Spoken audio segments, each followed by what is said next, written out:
ദൈവനാമത്തിന് മഹത്വം ഉണ്ടാകട്ടെ. കടന്നു വന്ന ഏവർക്കും കർത്താവായ യേശുക്രിസ്തുവിന്റെ നാമത്തിൽ സ്നേഹവന്ദനം. എല്ലാവർക്കും ബൈബിൾ എടുക്കാം. എഫീസ്യ ലേഖനത്തിലേക്ക് തിരിയാം. എഫീസ്യ ലേഖനം 2-ാം അധ്യായം അതിന്റെ 4 മുതൽ 10 വരെ ഞാൻ തന്നെ വായിക്കാം. കരുണാസമ്പന്നനായ ദൈവമോ നമ്മെ സ്നേഹിച്ച മഹാസ്നേഹം നിമിത്തം അതിക്രമങ്ങളാൽ മരിച്ചവരായിരുന്ന നമ്മെ ക്രിസ്തുവിനോട് കൂടെ ജീവിപ്പിക്കുകയും കൃപയാലത്രേ നിങ്ങൾ രക്ഷിക്കപ്പെട്ടിരിക്കുന്നു. ക്രിസ്തുയേശുവിൽ നമ്മെക്കുറിച്ചുള്ള വാത്സല്യത്തിൽ തൻ്റെ കൃപയുടെ അത്യന്ത ധനത്തെ വരുംകാലങ്ങളിൽ കാണിക്കേണ്ടതിന് ക്രിസ്തുയേശുവിൽ അവനോടുകൂടെ ഉയർത്തെഴുന്നേൽപ്പിച്ച് സ്വർഗത്തിൽ ഇരുത്തുകയും ചെയ്തു. കൃപയാലല്ലോ നിങ്ങൾ വിശ്വാസം മൂലം രക്ഷിക്കപ്പെട്ടിരിക്കുന്നത്. അതിനും നിങ്ങൾ കാരണമല്ല, ദൈവത്തിൻ്റെ ദാനമത്രയാകുന്നു. ആരും പ്രശംസിക്കാതിരിപ്പാൻ പ്രവൃത്തികളും കാരണമല്ല. നാം അവന്റെ കൈപ്പണിയായി സൽപ്രവൃത്തികൾക്കായിട്ട് ക്രിസ്തുയേശുവിൽ സൃഷ്ടിക്കപ്പെട്ടവരാകുന്നു. നാം ചെയ്തു പോരേണ്ടതിന് ദൈവം അവ മുന്നൊരുക്കിയിരിക്കുന്നു. കർത്താവിന്റെ നാമത്തിന് മഹത്വം ഉണ്ടാകട്ടെ. ഇന്ന് എന്തിവിടെ പ്രസംഗിക്കണമെന്ന് പ്രാർത്ഥിച്ചപ്പോൾ ദൈവം എനിക്ക് ഈ ഒരു പ്രബോധനമാണ് നൽകിയിരിക്കുന്നത്, ഒരു ഉപദേശമല്ല. ഉപദേശം ഇപ്പോൾ നമ്മൾ ഒരുപാട് കേൾക്കുന്നുണ്ട്, ബുധനാഴ്ചത്തെ ബൈബിൾ സ്റ്റഡിയിൽ കേൾക്കുന്നുണ്ട്, പിന്നെ അല്ലാതെ ഞാനിവിടെ വന്ന് ശുശ്രൂഷിക്കുമ്പോഴൊക്കെ ഉപദേശമാണ്. പക്ഷെ നമ്മൾ യാക്കോബിന്റെ ലേഖനം പഠിച്ചുകൊണ്ടിരിക്കുന്നത് ഒന്ന് നിർത്തിവെച്ച് കഴിഞ്ഞ 2 ആഴ്ച ആയിട്ട് ഞാനിവിടെ ശുശ്രൂഷിക്കുമ്പോഴെല്ലാം കർത്താവ് എനിക്ക് നൽകുന്ന പ്രേരണ സുവിശേഷം പ്രസംഗിക്കാനാണ്. നിങ്ങൾ ശ്രദ്ധിച്ചോ എന്ന് അറിഞ്ഞൂടാ, കഴിഞ്ഞ 2 പ്രാവശ്യം ഞാൻ ശുശ്രൂഷിച്ചപ്പോഴും കർത്താവിന്റെ സ്നേഹത്തെക്കുറിച്ചും കർത്താവിന്റെ കൃപയെക്കുറിച്ചും ദീർഘക്ഷമയെക്കുറിച്ചും ഒക്കെ ഓർമ്മിപ്പിക്കുകയാണ്. അതെന്തിനാ ഓർപ്പിക്കുന്നതെന്ന് ചോദിച്ചു കഴിഞ്ഞാല്, തുടർമാനമായിട്ട് നമ്മൾ ഉപദേശം പഠിപ്പിക്കുമ്പോൾ ശ്രദ്ധിക്കേണ്ട ഒരു കാര്യമാണ്, അടിസ്ഥാനം മറന്നു പോകരുത്. ഒരുപാട് ഉപദേശം പഠിച്ച് ബുദ്ധിയിൽ അറിവ് വർദ്ധിക്കും തോറും അടിസ്ഥാനം മറന്നു പോകരുത്. അടിസ്ഥാനത്തിൽ കാലുറപ്പിച്ച് വേണം ഉപദേശത്തിൽ വളരുവാൻ. അപ്പൊ ഇടയ്ക്കിടയ്ക്ക് ഈ സുവിശേഷ സത്യങ്ങളുടെ അടിത്തറ, ആ അടിസ്ഥാനം പ്രബോധന രൂപേണ ഓർമ്മിപ്പിക്കേണ്ടത് അത്യാവശ്യമായിട്ട് വരുന്നു. പണ്ടൊരിക്കല് നവോത്ഥാന നേതാവായ മാർട്ടിൻ ലൂതർ ഒരിക്കൽ പറഞ്ഞു, എല്ലാ ഞായറാഴ്ചയും രക്ഷയെക്കുറിച്ച് പ്രസംഗിക്കണം. എല്ലാ ഞായറാഴ്ചയും. കാരണം ആളുകൾ മറന്നപ്പോഴത്തേക്ക് അടിത്തറ പെട്ടെന്ന് മറന്നു പോകും. മതപരമായ ഒരു ഭക്തി വലിഞ്ഞു കയറുകയും ചെയ്യും. അതുകൊണ്ട് നിരന്തരമായി പ്രസ്താവിക്കുകയും നിരന്തരം ഓർമ്മിപ്പിക്കുകയും ചെയ്യേണ്ട ഒരു വിഷയമാണ് സുവിശേഷം എന്ന് പറയുന്നത്. പലപ്പോഴും വിശ്വാസികള് പലതും പഠിച്ച് ഇതങ്ങ് മറക്കും. പിന്നെ ഇതൊരു അനുമാനമാണ്, വിശ്വാസികൾക്കൊക്കെ സുവിശേഷം അറിയാവല്ലോ അല്ലെ. സുവിശേഷം പ്രസംഗിക്കുന്നത് സുവിശേഷ ഘോഷണ വല്ലോ കൺവെൻഷനോ വല്ലോ പ്രസംഗിക്കുക, രക്ഷിക്കപ്പെടാത്തവരുടെ ഇടയിൽ പോയി പ്രസംഗിക്കുക. അല്ല, രക്ഷിക്കപ്പെട്ടവരുടെ ഒരു സഭയിൽ വന്ന് സുവിശേഷം പ്രസംഗിക്കുന്നത് ഉചിതമല്ലെന്നാണ് സഭാവിശ്വാസികൾ ഒന്നടങ്കം വിശ്വസിച്ച് വെച്ചിരിക്കുന്നത്. നിങ്ങൾ പുതിയ നിയമം വായിച്ചിട്ടുണ്ടോ? പുതിയ നിയമത്തിലെ എല്ലാ ലേഖനങ്ങളും അവിശ്വാസിക്ക് എഴുതിയതല്ല. ഒരു ലേഖനം പോലും അവിശ്വാസിക്കല്ല. എല്ലാ ലേഖനങ്ങളും സഭകൾക്ക് എഴുതിയാണ്. ഇതിൽ നിന്നാണ് നമ്മൾ സുവിശേഷത്തിന്റെ എല്ലാ അടിസ്ഥാന ഉപദേശങ്ങളും പഠിച്ചിരിക്കുന്നത്. അപ്പൊ അപ്പോസ്തലന്മാർ ക്രിസ്തീയ സഭകളോട് എഴുതിയതെല്ലാം എന്തായിരുന്നു? സുവിശേഷത്തെ കുറിച്ച് തന്നെ വീണ്ടും പറഞ്ഞുകൊണ്ടിരുന്നത്. സഭയിലുള്ള എല്ലാ പ്രശ്നത്തിന്റെയും പരിഹാരം സുവിശേഷത്തിൽ അടിത്തറ ഇട്ട് നിങ്ങൾ ഇരിക്കുക. നിങ്ങൾ സുവിശേഷത്തിന് ചേർന്നു പോകാത്ത എന്തോ ഉപദേശമോ നടപ്പോ സ്വീകരിച്ചത് കൊണ്ടാണ് ഈ ലേഖനങ്ങളൊക്കെ എഴുതേണ്ടി വരുന്നത്. അപ്പൊ അടിസ്ഥാനം ക്രിസ്തു എന്ന അടിസ്ഥാനത്തിൽ പണിയണമെങ്കിൽ എപ്പോഴും ഈ അടിസ്ഥാനമായിട്ട് ബന്ധം വരണം. അപ്പൊ അതുകൊണ്ടാണ് ഞാൻ വീണ്ടും കർത്താവിൽ ആശ്രയിച്ച് ഇന്ന് സുവിശേഷ സത്യങ്ങൾ വീണ്ടും ഒരു ഓർമ്മപ്പെടുത്തൽ എന്ന രീതിയിൽ ഇന്ന് പ്രസ്താവിക്കാൻ ആഗ്രഹിക്കുന്നത്. എന്റെ പ്രാർത്ഥന ഇതാണ്, രക്ഷിക്കപ്പെട്ടവരാകട്ടെ രക്ഷിക്കപ്പെടാത്ത ആരെങ്കിലും ആകട്ടെ, നിങ്ങളുടെ ഉള്ളിൽ ക്രിസ്തുയേശുവിലുള്ള വിശ്വാസം ജനിപ്പിക്കുവാൻ കർത്താവ് ഈ വചനങ്ങളെ വീണ്ടും ഉപയോഗിക്കട്ടെ. യേശു ക്രിസ്തുവിനോടുള്ള പ്രേമം ഇത് നിമിത്തം വളരണം. ഉപദേശമൊക്കെ കേട്ടിട്ട് അനുസരണ ജീവിതം നയിക്കുവാൻ നമ്മൾ മുന്നോട്ടിറങ്ങുമ്പോൾ നമ്മൾ ഓർക്കേണ്ട ഒരു സത്യമാണ്, കർത്താവായ യേശു ക്രിസ്തു യോഹന്നാൻ 14 പറഞ്ഞിട്ടുണ്ട്, എന്നെ സ്നേഹിക്കുമെങ്കിൽ നിങ്ങൾ എൻ്റെ കൽപ്പനകളെ കാത്തുകൊള്ളും. ഉപദേശം എല്ലാം പഠിച്ച് പാസ്സായി വാക്യങ്ങളും കാണാൻ പറഞ്ഞിട്ടൊന്നും കാര്യമില്ല. എന്നോട് സ്നേഹം വേണം. സ്നേഹമുണ്ടെങ്കിലേ അനുസരണം വരത്തുള്ളൂ. അപ്പൊ സ്നേഹം വരാൻ അറിവ് കൂടിയിട്ട് കാര്യമില്ല. ആ അറിവ് ഹൃദയത്തിൽ ചെന്ന് ആ ഒരു പ്രേമമാകണം. അതുകൊണ്ടാണ് വീണ്ടും വീണ്ടും വീണ്ടും സുവിശേഷം നമ്മൾ ധ്യാനിക്കണം. അതുകൊണ്ടാണ് എല്ലാ ആഴ്ചയും ഒരേ പാട്ടൊക്കെ തന്നെ നമ്മൾ വീണ്ടും വീണ്ടും പാടുന്നത്, അല്ലെ? യേശു ക്രിസ്തു എന്നെ സ്നേഹിച്ചു, ക്രൂശി മരിച്ചു. ഇത് എത്ര പ്രാവശ്യമായി പാടുന്നേ? പുതിയ വല്ല പാടാ അല്ലേ? അതൊന്നും പാടുന്നില്ലല്ലോ. പാട്ടെല്ലാം പഴയ പാട്ടാ, ഒരേ പാട്ടാ. അതെന്താണ്? ഇത് ധ്യാനമാണ്. മറന്നു പോകാതിരിക്കാൻ വേണ്ടി നമ്മൾ നമ്മളെ തന്നെ ഓർപ്പിച്ച് ധ്യാനിക്കുകയാണ്. കാരണം ഹൃദയത്തിൽ സ്നേഹം വന്നാലേ കാര്യമുള്ളൂ, അല്ലെ? ഇതിനു മുമ്പ് ഒരു അവസരത്തിൽ നമ്മൾ ധ്യാനിച്ച ഒരു വാക്യമാണ് 1 യോഹന്നാൻ അപ്പോസ്തലൻ പറഞ്ഞിരിക്കുകയാണ്, അവൻ നമ്മെ സ്നേഹിച്ചത് കൊണ്ട് നാം അവനെ സ്നേഹിക്കുന്നു. അപ്പൊ അവന്റെ സ്നേഹം എപ്പോഴും നമ്മൾ ധ്യാനിച്ചാലേ ഉള്ളത്തിൽ അവനോടുള്ള സ്നേഹം വളരുകയും ആ സ്നേഹം നിമിത്തം അനുസരണം വരികയും ചെയ്യുകയുള്ളൂ, അല്ലെ? അങ്ങനെയാണ് നമ്മൾ വിശുദ്ധി തികയ്ക്കുന്നവരാകേണ്ടത്. അപ്പോൾ ഇടയ്ക്കിടയ്ക്ക് നമ്മൾ സുവിശേഷ സത്യങ്ങളെ ഒന്നുകൂടെ പോയി ഒന്ന് ധ്യാനിച്ച് കർത്താവായ യേശു ക്രിസ്തുവിന്റെ ആ കൃപയും സ്നേഹവും വീണ്ടും ഒന്ന് മനസ്സിലാക്കുന്നത് നല്ലതാണ്. ഇന്ന് ഇവിടെ ആ 8-ാം വാക്യമാണ് കാതലായ വാക്യം. കൃപയാലല്ലോ നിങ്ങൾ വിശ്വാസം മൂലം രക്ഷിക്കപ്പെട്ടിരിക്കുന്നത്, അതിന് നിങ്ങൾ കാരണമല്ല, ദൈവത്തിന്റെ ദാനമത്രേ ആകുന്നു. അപ്പൊ ദൈവകൃപയാലുള്ള സത്യരക്ഷ വീണ്ടും നമുക്ക് ഒന്നുകൂടെ ഈ വചനപ്രകാരം ധ്യാനിക്കാം. 3 ചോദ്യങ്ങളാണ് ഞാൻ ചോദിക്കുന്നത്. വളരെ ലളിതമായ ചോദ്യങ്ങളാണ്. ഇവിടെ പറഞ്ഞിരിക്കുകയാണ് വിശ്വാസം മൂലം രക്ഷിക്കപ്പെട്ടിരിക്കുന്നു. അപ്പൊ എന്താ ഇവിടെ പറഞ്ഞിരിക്കുന്നു? വിശ്വാസം. രണ്ടാമത് പറഞ്ഞിരിക്കുകയാണ് രക്ഷിക്കപ്പെട്ടിരിക്കുന്നു. എന്താ രക്ഷിക്കപ്പെടുക എന്ന് പറഞ്ഞാൽ അർത്ഥം? മൂന്നാമത് പറഞ്ഞിരിക്കുന്നു കൃപയാലാണ് നിങ്ങൾ രക്ഷിക്കപ്പെടുന്നത്. എന്താണ് സത്യ ദൈവ കൃപ? ഒന്നാമതായിട്ട് എന്താണ് ഇവിടെ പറഞ്ഞിരിക്കുന്ന വിശ്വാസം മൂലം നിങ്ങൾ രക്ഷിക്കപ്പെട്ടിരിക്കുന്നു? കൃപയാലാണ് രക്ഷ, പക്ഷെ മുഖാന്തിരമാണ് വിശ്വാസം. അത് പലപ്പോഴും അതുപോലും അറിഞ്ഞൂടാത്ത വിശ്വാസികളുണ്ട്. എല്ലാം വിശ്വാസത്താലെന്ന് പറഞ്ഞ് വിശ്വാസം ഒരു പ്രവൃത്തിയാക്കി വെച്ചിട്ടുണ്ട്. വിശ്വാസം ഇപ്പൊ ഒന്ന് ഘോര പ്രസംഗങ്ങളെല്ലാം വിശ്വാസത്തെ കുറിച്ചാണ്. വിശ്വാസത്തിന് എന്തോ ഒരു ശക്തി ഉണ്ടെന്നും, അല്ലെ? വിശ്വാസം എന്തോ ഒരു തത്വമാണ്, അല്ലെ? ഇപ്പൊ റോഡെ കൂടെ പോകുന്ന ഒരു കമ്പിയിൽ നമ്മളൊരു കമ്പി കണക്ട് ചെയ്ത ഉടനെ കറണ്ട് വരും എന്നൊക്കെ പറയുന്നത് എന്തോ വിശ്വാസത്തിന് എന്തോ അതിൻ്റെതായ മേന്മയുണ്ടെന്ന് ലോകം മുഴുവൻ പ്രസംഗിച്ച് നടക്കുന്ന പ്രസംഗന്മാരാണ്. വിശ്വാസം ദൈവമായി, വിശ്വാസത്തിലുള്ള വിശ്വാസമാണ് ഇത് പലരും പ്രസംഗിക്കുന്നത്. അങ്ങനെയല്ല ഇവിടെ പറഞ്ഞിരിക്കുന്നത്. ദൈവകൃപയാണ് നിങ്ങളെ രക്ഷിക്കുന്നത്. അതിനുള്ള ഉപകരണം, മാധ്യമം, അതിനുള്ള മുഖാന്തരം മാത്രമാണ് വിശ്വാസം, അല്ലെ? അതുകൊണ്ടാണ് കൃപയാലുള്ള രക്ഷ വിശ്വാസം മൂലം നിങ്ങൾക്ക് ലഭിക്കുന്നു. അപ്പൊ വിശ്വാസം എന്താണ്? മുഖാന്തരമാണ്, മാധ്യമമാണ്. എന്നെ യേശു ക്രിസ്തു രക്ഷിക്കാൻ ഉപയോഗിക്കുന്ന ഒരു മുഖാന്തരമാണ്. എന്ത് വിശ്വാസം ഇവിടെ ഉദ്ദേശിച്ചിരിക്കുന്നത്, അല്ലെ? വിശ്വാസം ലോകം മുഴുവൻ വിശ്വാസത്തെ കുറിച്ചുകൊണ്ട് പറഞ്ഞിരിക്കുക, അല്ലെ? വിശ്വാസമല്ലേ എല്ലാം. ഒരു പരസ്യത്തിൽ പോലും ഉണ്ട്, അല്ലെ? വിശ്വാസമല്ലേ എല്ലാം. ആ വിശ്വാസമാണ് ഇവിടെ പറഞ്ഞിരിക്കുന്നത്. 3 തരത്തിലുള്ള വിശ്വാസം അല്ല എന്നുള്ളത് ആദ്യമേ ചൂണ്ടി പറഞ്ഞോട്ടെ. ഒന്നാമതായിട്ട് സാധാരണ ഈശ്വരവാദം അല്ല ഈ വിശ്വാസം, അല്ലെ? നിരീശ്വരവാദി അല്ല എന്ന് പറഞ്ഞാൽ ഈ വിശ്വാസം ആകത്തില്ല. എന്തുകൊണ്ടാ? യാക്കോബിന്റെ ലേഖനത്തിൽ തന്നെ നമ്മൾ കണ്ടിട്ടുണ്ട്, ആ ഒരു ദൈവമെന്ന് നിങ്ങൾ വിശ്വസിക്കുന്നു, വളരെ നല്ല കാര്യം. പിശാചുക്കളും അത് വിശ്വസിക്കുന്നു. അതറിയോ? പിശാചുക്കൾക്ക് തന്നെ അറിയാൻ ഒരു ദൈവമേ ഉള്ളൂ എന്ന് വിശ്വസിക്കാൻ അത്ര കുറച്ച് വിറക്കുകയും കൂടി ചെയ്യുന്നുണ്ട്.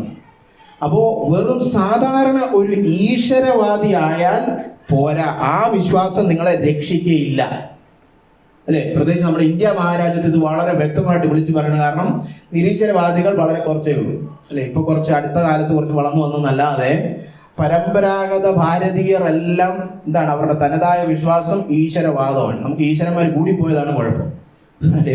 ഒരു ദൈവമല്ല, പല ദൈവങ്ങളുടെ കുഴപ്പമാണ് നമുക്ക്. അപ്പൊ പക്ഷേ എന്നാലും ഇത് എടുത്തു പറയണം, വെറും ഒരു ഈശ്വരവാദിയായിട്ട് കാര്യമില്ല. ഇനി രണ്ടാമത്, ഈശ്വരവാദം മാത്രമല്ല, ഇസ്രായേലിന്റെ ദൈവമായ യഹോവയെ ഞാൻ വിശ്വസിക്കുന്നു എന്ന് പറഞ്ഞാൽ മതിയോ? അതും പോരാ. യഹൂദന്മാർ അങ്ങനെയുള്ളവരായിരുന്നു, അല്ലെ? നമ്മൾ സുവിശേഷങ്ങളിലൊക്കെ വായിക്കുന്ന പരീശന്മാരും സദൂക്യരും ഒക്കെ നല്ല തികഞ്ഞ യഹൂദന്മാരായിരുന്നു. അവരെല്ലാം ഒരു ദൈവത്തിനെ വിശ്വസിച്ചു എന്ന് മാത്രമല്ല, ആ ദൈവം ഇസ്രായേലിന്റെ ദൈവമായ തിരുവെഴുത്തുകളിൽ വെളിപ്പെട്ടിരിക്കുന്ന യഹോവയാണെന്നും വിശ്വസിച്ചിരുന്നു. അപ്പൊ യഹോവയാം ദൈവത്തിൽ വിശ്വസിക്കുന്നു എന്നും പറഞ്ഞിട്ടും കാര്യമില്ല.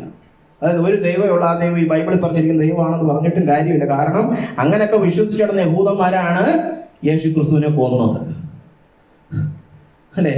അപ്പൊ അത്രയുള്ള ആ അതുമല്ല ഇവിടെ പറഞ്ഞിരിക്കുന്ന വിശ്വാസം. ഇനി മൂന്നാമതൊരു വിശ്വാസവും അല്ല ഇവിടെ പറഞ്ഞിരിക്കുന്നത്. ഏതാണെന്നറിയാമോ? ഇന്ന് നമ്മൾ വായിച്ചു കേട്ട വേദഭാഗത്തിലുണ്ട് ആ വിശ്വാസം. ഏതാ വിശ്വാസം? അത്ഭുതങ്ങളും അടയാളങ്ങളും പ്രവർത്തിക്കുവാൻ കഴിയുന്ന വിശ്വാസം. അതും രക്ഷിക്കപ്പെടുത്തുകയില്ല, അല്ലെ? മത്തായി 7:22-23 നമ്മൾ വായിച്ചപ്പോൾ നിങ്ങൾ കേട്ടായിരുന്നോ?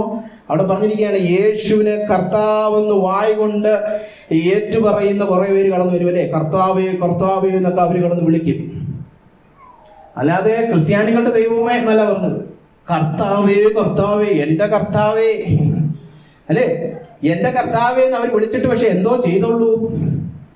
അവര് സൗഖ്യപ്പെടുത്തി, പ്രവചിച്ചു, പിന്നെ ഭൂതങ്ങളെ പുറത്താക്കി, അത്ഭുതങ്ങളും അടയാളങ്ങളും ഒക്കെ പ്രവർത്തിച്ചു. പക്ഷെ കർത്താവ് അവരെ വിളിച്ചെന്താണ്? എനിക്ക് നിങ്ങളെ അറിഞ്ഞൂടല്ലോ, അധർമ്മം പ്രവർത്തിക്കുന്നവരെ, അനീതി പ്രവർത്തിക്കുന്നവരെ കടന്നുപോ, എന്നെ വിട്ടു പോ. എന്നിട്ട് വാതിൽ കൊട്ടി അടക്കി വന്ധ്യനാളിൽ അയ്യോ ഈ കൺവെൻഷൻ സ്റ്റേജിലൊക്കെ നിന്ന് വലിയ വലിയ സൗഖ്യവും വലിയ പ്രവചനവും ഒക്കെ ചെയ്തവരാണ്, അല്ലെ? വൻ വീര്യപ്രവർത്തികൾ ചെയ്തെന്നാണ് അവിടെ പറഞ്ഞിരിക്കുന്നത്. ആ മരിച്ചടക്കുന്നതിനൊക്കെ ചിലപ്പോൾ എഴുന്നേൽപ്പിച്ച് കാണും, അല്ലെ? അങ്ങനെ പ്രവർത്തിച്ചവൻ കർത്താവേ കർത്താവേ എന്ന് വിളിച്ചപ്പോ കർത്താവ് പറയാണ്, എനിക്ക് നിങ്ങളെ അറിഞ്ഞൂടല്ലോ. കണ്ടോ? അപ്പൊ ഇന്ന് പ്രത്യേകിച്ച് നമ്മുടെ കൂട്ടര് കേൾക്കേണ്ട ഒരു കാര്യമാണ്, ഈ അത്ഭുതങ്ങളും അടയാളങ്ങളും പ്രവർത്തിക്കാൻ വിശ്വാസം ഉണ്ടെന്ന് വെച്ചാൽ അവൻ രക്ഷിക്കപ്പെട്ടെന്നൊന്നും ഉറപ്പൊന്നുമില്ല. ആ വിശ്വാസവും അല്ല ഇവിടെ പറഞ്ഞിരിക്കുന്നത്. ഇപ്പൊ കണ്ടോ, വെറും ഒരു സാധാരണ ഈശ്വരവാദമല്ല, യഹോവയിൽ വിശ്വസിക്കുന്നു, അവനാണ് ഏക ദൈവം എന്ന് പറയുന്നതല്ല, വെറും യേശുവിനെ കൊണ്ട് അത്ഭുതങ്ങളും അടയാളങ്ങളും പ്രവർത്തിച്ചെടുക്കുന്ന ഒരു വിശ്വാസം. യോഹന്നാൻ 6 നമ്മൾ കാണുന്ന പോലെ അപ്പം തരാൻ കൊള്ളാം, അല്ലെ? അപ്പം 5 അപ്പം 5000 പേര് ഊട്ടാൻ ഇവൻ കൊള്ളാം എന്ന് പറയുന്ന പുരുഷാരത്തിന്റെ വിശ്വാസം രക്ഷയിലേക്ക് കൊണ്ടു ചെല്ലുകയില്ല. പിന്നെ അപ്പൊ ഏത് വിശ്വാസം? അപ്പൊ ഈ വിശ്വാസം കൃപയാലല്ലോ നിങ്ങൾ വിശ്വാസം മൂലം രക്ഷിക്കപ്പെട്ടിരിക്കുന്നത്. ഏത് വിശ്വാസമാണ്? റോമാലേഖനം 10:9 പറയുന്നു, യേശുവിനെ കർത്താവെന്ന് വായ് കൊണ്ട് ഏറ്റുപറയുകയും ദൈവം അവനെ മരിച്ചവരിൽ നിന്ന് ഉയർത്തെഴുന്നേൽപ്പിച്ചു എന്ന് ഹൃദയം കൊണ്ട് വിശ്വസിക്കുകയും ചെയ്താൽ നീ രക്ഷിക്കപ്പെടും. അപ്പൊ രക്ഷിക്കപ്പെടുത്തുന്ന ഒരു വിശ്വാസമുണ്ട്, അല്ലെ? അതാണ് ശരിയായ വിശ്വാസം. ആ വിശ്വാസം ഉണ്ടെങ്കിലേ നമ്മൾ രക്ഷ പ്രാപിക്കുകയുള്ളൂ. ആ വിശ്വാസം മറ്റുള്ളവർ ജനിപ്പിച്ചാലേ നമ്മൾ അവരെ സുവിശേഷീകരിച്ചു എന്നും പറയാൻ പറ്റും. അല്ലാതെ അവർ സഭയെ വരാൻ തുടങ്ങി, അത്ഭുതത്തിൽ വിശ്വസിക്കാൻ തുടങ്ങി, അടയാളങ്ങൾ കണ്ടു, അതൊന്നും പോരാ. അല്ലെങ്കിൽ യഹോവയാണ് ദൈവം എന്ന് പറഞ്ഞു, അതൊന്നും പോരാ. അതൊന്നും രക്ഷയിലേക്ക് എത്തിക്കത്തില്ല, അല്ലെ? രക്ഷിക്കപ്പെടുത്തുന്ന ശരിയായ വിശ്വാസം എന്താണ്? യേശുവിനെ കർത്താവെന്ന് വാഗൊണ്ട് ഏറ്റുപറയുകയും ദൈവം അവനെ മരിച്ചവരിൽ നിന്ന് ഉയർത്തെഴുന്നേൽപ്പിച്ചു എന്ന് ഹൃദയം കൊണ്ട് വിശ്വസിക്കുകയും ചെയ്താൽ നീ രക്ഷിക്കപ്പെടും. അപ്പൊ അത് ഹൃദയത്തിൽ നിന്ന് വരുന്ന ഒരു വിശ്വാസമാണ്. അത് വാഗൊണ്ട് ഏറ്റുപറയുന്ന ഒരു വിശ്വാസമാണ്. എന്താ അവിടുത്തെ ഏറ്റുപറച്ചില്? യേശുവാണ് എൻ്റെ ഏക കർത്താവും രക്ഷിതാവും, അല്ലെ? വാഗൊണ്ട് ഏറ്റുപറയുകയാണ് യേശു കർത്താവാണെന്നും ഹൃദയം കൊണ്ട് വിശ്വസിക്കുകയാണ് അവൻ മരിച്ചവരുടെ ഇടയിൽ നിന്ന് ഉയർത്തെഴുന്നേറ്റു എന്ന്. അപ്പോ ചുരുക്കി പറഞ്ഞാല് എന്തേറ്റു പറയണം? ശരിക്കും രക്ഷിക്കപ്പെടുത്തുന്ന വിശ്വാസത്തിന്റെ ആ ഉള്ളടക്കം നമ്മൾ നോക്കുകയാണെങ്കിൽ എന്തോ ഏറ്റു പറയുന്നേ? ഒന്നാമതായിട്ട് കർത്താവിന്റെ മരണ പുനരുത്ഥാനത്തിന്റെ ആവശ്യകതയും അതിന്റെ ആ മതിയായ ആ തികവ്, ആ മികവും ഏറ്റുപറയണം. കർത്താവായ യേശു ക്രിസ്തുവിന്റെ മരണ പുനരുത്ഥാനം അത്യാവശ്യമായിരുന്നെന്ന് ഏറ്റുപറയണം. എന്നെ രക്ഷിക്കണമെങ്കിൽ ഒരേ ഒരു വഴിയേ ഉള്ളൂ. ദൈവപുത്രനായ യേശു ക്രിസ്തു ഭൂമിയിൽ കടന്നു വന്ന് ദൈവക്രോധം സഹിച്ച് ക്രൂശിൽ പകരക്കാരനായി മരിച്ചാലേ എനിക്ക് രക്ഷ കിട്ടുമെന്ന് ഉറപ്പിച്ച് തറപ്പിച്ച് പറയണം. അല്ലാതെ കർത്താവ് പ്ലസ് എന്റെ കുറെ സൽപ്രവൃത്തി പ്ലസ് കുറച്ച് സഭയിൽ അറ്റൻഡ് ചെയ്യുന്നു, അല്ലല്ലല്ല. എന്നെ പോലൊരു പാപിയെ, നമ്മൾ കഴിഞ്ഞ പ്രാവശ്യം കണ്ടായിരുന്നല്ലോ പൗലോസ് പറഞ്ഞത്, പാപികൾ ഒന്നാമൻ ഞാൻ, അതായത് എന്നെയൊക്കെ രക്ഷിക്കപ്പെടുത്തണമെങ്കിൽ ഒരു ഒറ്റ വഴിയേ ഉള്ളൂ. ദൈവപുത്രനായ യേശു ക്രിസ്തു ഭൂമിയിൽ കടന്നു വന്ന് എനിക്ക് പകരക്കാരനായി ദൈവക്രോധം സഹിക്കണം, ഇല്ലേ രക്ഷിക്കപ്പെടുത്താനൊന്നും പറ്റത്തില്ല. അങ്ങനൊരു പൂർണ്ണ ബോധ്യം കടന്നു വരണം. അതായത് യേശു ക്രിസ്തു ഇല്ലെങ്കിൽ ഞാൻ തൊലഞ്ഞു പോകുമെന്ന് ഏറ്റുപറയണം. ഇന്ന് അങ്ങനൊരു എന്താ പറയുക, തീക്ഷ്ണമായ ഒരു ആവശ്യബോധം പല പാപികൾക്കും ഇല്ല. യേശു ക്രിസ്തു ഇല്ലെങ്കിൽ ചിലപ്പോൾ കടം മാറൂല എന്നൊക്കെ പറയുന്നുള്ളൂ, അല്ലെ? ഈ പാപത്തിൽ നിന്ന് എന്നെ പിടിപ്പിച്ച് എന്നെ രക്ഷിക്കപ്പെടുത്തണമെങ്കിൽ അയ്യോ യേശു മരിച്ചാലേ പറ്റത്തുള്ളൂ, ഞാൻ ദൈവക്രോധത്തിന്റെ അടിയിൽ കിടക്കുകയാണെന്ന് ശക്തമായ പാപബോധം ഇല്ലാത്തവരാണ് പലരും. അതുകൊണ്ടാണ് ഇന്ന് മാനസാന്തരവും അനുതാപവും ഒന്നും ഇല്ലാതെ രക്ഷിക്കപ്പെടാൻ പറ്റും. ഒരു മീറ്റിങ്ങിന് മുമ്പോട്ട് ചെന്ന് തലേ കൈവച്ച് പ്രാർത്ഥിച്ചാൽ അത് രക്ഷിക്കപ്പെട്ടെന്ന് സുവിശേഷവും പറയും. അത് ശരിയായ രക്ഷയൊന്നുമല്ല. ദൈവ കർത്താവ് ഭൂമിയിൽ കടന്നു വന്ന് മരിക്കേണ്ടത് അത്യാവശ്യമായിരുന്നു എന്ന് ഏറ്റുപറയണം. അത്ര വലിയ പാപിയാണ് ഞാനെന്ന് ഏറ്റുപറയണം. അങ്ങനെ അവന്റെ മരണം അത്യാവശ്യമായിരുന്നു മാത്രമല്ല, അവന്റെ മരണം മതിയായതാണെന്നും കൂടെ ഏറ്റുപറയണം. കർത്താവിന്റെ രക്തം എന്റെ എല്ലാ പാപങ്ങളും പോക്കുവാൻ മതിയായ രക്തമാണെന്നും ഏറ്റുപറയണം. അല്ലാതെ കുറച്ച് പാപമൊക്കെ പോകും, പക്ഷെ മറ്റേ ആ പഴയ പാപം ഉണ്ടല്ലോ അതൊക്കെ ആര് പൊറുക്കാനാണ്? അങ്ങനെ കുറ്റബോധവും പേറി നടക്കുന്നവർക്ക് യേശു ക്രിസ്തുവിന്റെ രക്തത്തെക്കുറിച്ച് ശരിയായ ഒരു പരിജ്ഞാനമില്ല, അല്ലെ? ഏത് പാപവും അനുതപിച്ചാൽ പൊറുക്കുവാൻ ശക്തിയുള്ളതാണ് കർത്താവിന്റെ രക്തമെന്ന് നമ്മൾ വിശ്വസിക്കണം. അവന്റെ ആ മരണം അത്രയ്ക്ക് മതിയായ രക്തമാണ്. കുഞ്ഞാടിന്റെ പുണ്യാഹ രക്തത്തിന് ഏത് പാപക്കറകളെയും കഴുകി നീക്കുവാൻ മതിയായ ശക്തിയുള്ളതാണെന്ന് നമ്മൾ വിശ്വസിക്കുന്നുണ്ടോ? രക്തത്താൽ ജയമെന്ന് നമ്മൾ വിശ്വസിക്കുന്നുണ്ടോ? അപ്പൊ അവന്റെ മരണത്തിന്റെ ആ ആവശ്യകതയും അതിന്റെ ആ മികവും വാഗൊണ്ട് ഏറ്റുപറയണം. അത് ഹൃദയത്തിൽ നിന്ന് വരുന്നതായിരിക്കണം. അതോടൊപ്പം തന്നെ നമ്മളിപ്പോ വായിച്ചു കേട്ട ആ വാക്യത്തിൽ പറഞ്ഞിരിക്കുന്നത് പോലെ ദൈവം അവനെ ഉയർത്തെഴുന്നേൽപ്പിച്ചു. അവന്റെ ഉയർപ്പിന്റെ ശക്തി നമ്മൾ വിശ്വസിക്കണം. എന്താ ഉയർപ്പ്? കർത്താവ് നമുക്ക് പകരക്കാരനായിട്ട് ദൈവക്രോധം നിമിത്തം മരണത്തിന്റെ കീഴിൽ പോയി. എന്നാൽ 3 നാൾ കഴിഞ്ഞപ്പോൾ അവൻ പുറത്തു വന്നു എന്ന് പറയുമ്പോൾ എന്താ സൂചിപ്പിക്കുന്നേ? നമ്മുടെ പാപങ്ങളുടെ അനന്തരഫലമായ മരണം, ആ ദണ്ഡനം, ആ ശിക്ഷ അവൻ പൂർണ്ണമായിട്ടും കൊടുത്തു തീർത്തു. ഇനി അവൻ മരണത്തിന്റെ കീഴിൽ കിടക്കേണ്ട ഒരു ആവശ്യമില്ല. അപ്പൊ കർത്താവ് ഉയർത്തെഴുന്നേറ്റു എന്ന് പറഞ്ഞാൽ പാപങ്ങളുടെ ശമ്പളമായ മരണം പൂർണ്ണമായിട്ട് കൊടുത്തു തീർത്തു. അതാണ് വാഗൊണ്ട് ഈ ഏറ്റുപറയുക എന്ന് പറയുന്നത്. കർത്താവ് 3-ാം നാൾ എഴുന്നേറ്റു, അല്ലാതെ ചുമ്മാ ഒരു സംഭവം ഏറ്റുപറയുകയല്ല. ഞാൻ മഴ പെയ്തെന്ന് മനോരമ പേപ്പറിലുണ്ടായിരുന്നു, അത് ഏറ്റുപറയുന്നത് പോലെ ചുമ്മാ ഒരു അറിവ് വിളമ്പുകയല്ല. അത് അവിടെ അർത്ഥമാക്കിയിരിക്കുന്നത് കർത്താവ് മരണമെന്ന ശമ്പളം പൂർണ്ണമായിട്ട് കൊടുത്തു തീർത്ത് ഉയർത്തെഴുന്നേറ്റിരിക്കുന്നു. അവന്റെ ആ രക്ഷാപ്രവൃത്തിയിൽ അവൻ ജയാളി ആയിരിക്കുന്നു എന്ന് ഞാൻ വിശ്വസിക്കുകയാണ്. അതാണ് അവന്റെ ഉയർപ്പിനെ ഏറ്റുപറയുക എന്ന് പറഞ്ഞു കഴിഞ്ഞാൽ. അങ്ങനെ കർത്താവ് മരണം നീക്കി. ഇനി അവനിൽ വിശ്വസിക്കുന്നവർക്ക് അതുപോലെ തന്നെ പാപത്തിന്റെ ശമ്പളമായ മരണത്തിൽ നിന്നുള്ള പുറത്തു വരൽ, ആ വിടുതൽ ലഭിക്കും, അല്ലെ? കർത്താവായ യേശു ക്രിസ്തുവിനോട് ചേർന്ന് നിൽക്കുമ്പോൾ അവൻ ആ ജയം നമ്മളോടും പങ്കിടുന്നു, അല്ലെ? അതാണ് അവന്റെ പുനരുത്ഥാനത്തിൽ വിശ്വസിക്കുക എന്ന് പറഞ്ഞു കഴിഞ്ഞാൽ.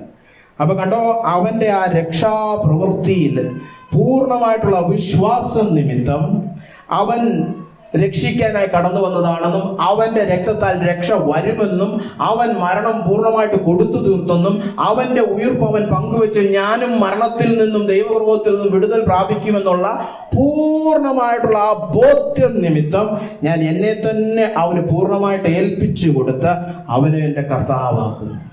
ഇനി ഞാൻ നിന്റെ വക, അല്ലെ? നീ ഭൂമിയിൽ കടന്നു വന്ന് മരിച്ചത് നിമിത്തം എനിക്ക് പാപങ്ങളിൽ നിന്നുള്ള രക്ഷയുണ്ട്. നീ ഉയർത്തെഴുന്നേറ്റത് നിമിത്തം എനിക്ക് മരണത്തിൽ നിന്നുള്ള രക്ഷയുണ്ട്. എൻ്റെ ജീവനും എൻ്റെ എല്ലാം ഇനി നിന്നിലാണ്. അതുകൊണ്ട് ഇനി ഞാൻ എൻ്റെ അല്ല നിന്റേതാകുന്നു എന്ന് പറഞ്ഞ് അവനോട് വിധേയപ്പെടണം, കീഴ്പ്പെടണം, സമർപ്പിക്കണം. അങ്ങനെ അവനെ കർത്താവും രക്ഷിതാവുമായിട്ട് ഏറ്റുപറയുന്നതിനെയാണ് എന്ത് വചനത്തിൽ പറയുന്നത്? രക്ഷിക്കപ്പെടുത്തുന്ന വിശ്വാസം, അല്ലെ? അപ്പൊ രക്ഷിക്കപ്പെടുത്തുന്ന വിശ്വാസം എന്ന് പറയുന്നത് സുവിശേഷ സത്യങ്ങൾ മനസ്സിലാക്കി തലയാട്ടുന്നതല്ല. ഒരു പരീക്ഷ ഇട്ടാൽ പാസ്സാവും. എത്രയോ സെമിനാരിയിലൊക്കെ നമ്മൾ കൂടെ പഠിക്കുന്നവർ രക്ഷിക്കപ്പെടാത്ത എത്രയോ പേര് തിയോളജിയൊക്കെ പാസ്സായി നരകത്തിൽ പോകും, അല്ലേ? നിങ്ങൾക്കറിയാമെന്ന് പറയാം, അമേരിക്കയിലെ തിയോളജി കോൺഫറൻസസ് നടത്തും എന്ന് പറഞ്ഞാൽ 10-30 വർഷമായിട്ട് തിയോളജി പഠിപ്പിക്കുന്ന പ്രൊഫസർമാര്, ദൈവശാസ്ത്രജ്ഞന്മാര് അവരുടെ വാർഷികമായ കൺവെൻഷന് വന്ന് കൂടും. പല ദൈവശാസ്ത്രപരമായ തർക്കങ്ങളും പല പ്രബന്ധങ്ങളും ഒക്കെ അവതരിപ്പിക്കും. 3-4 ദിവസം കാണും.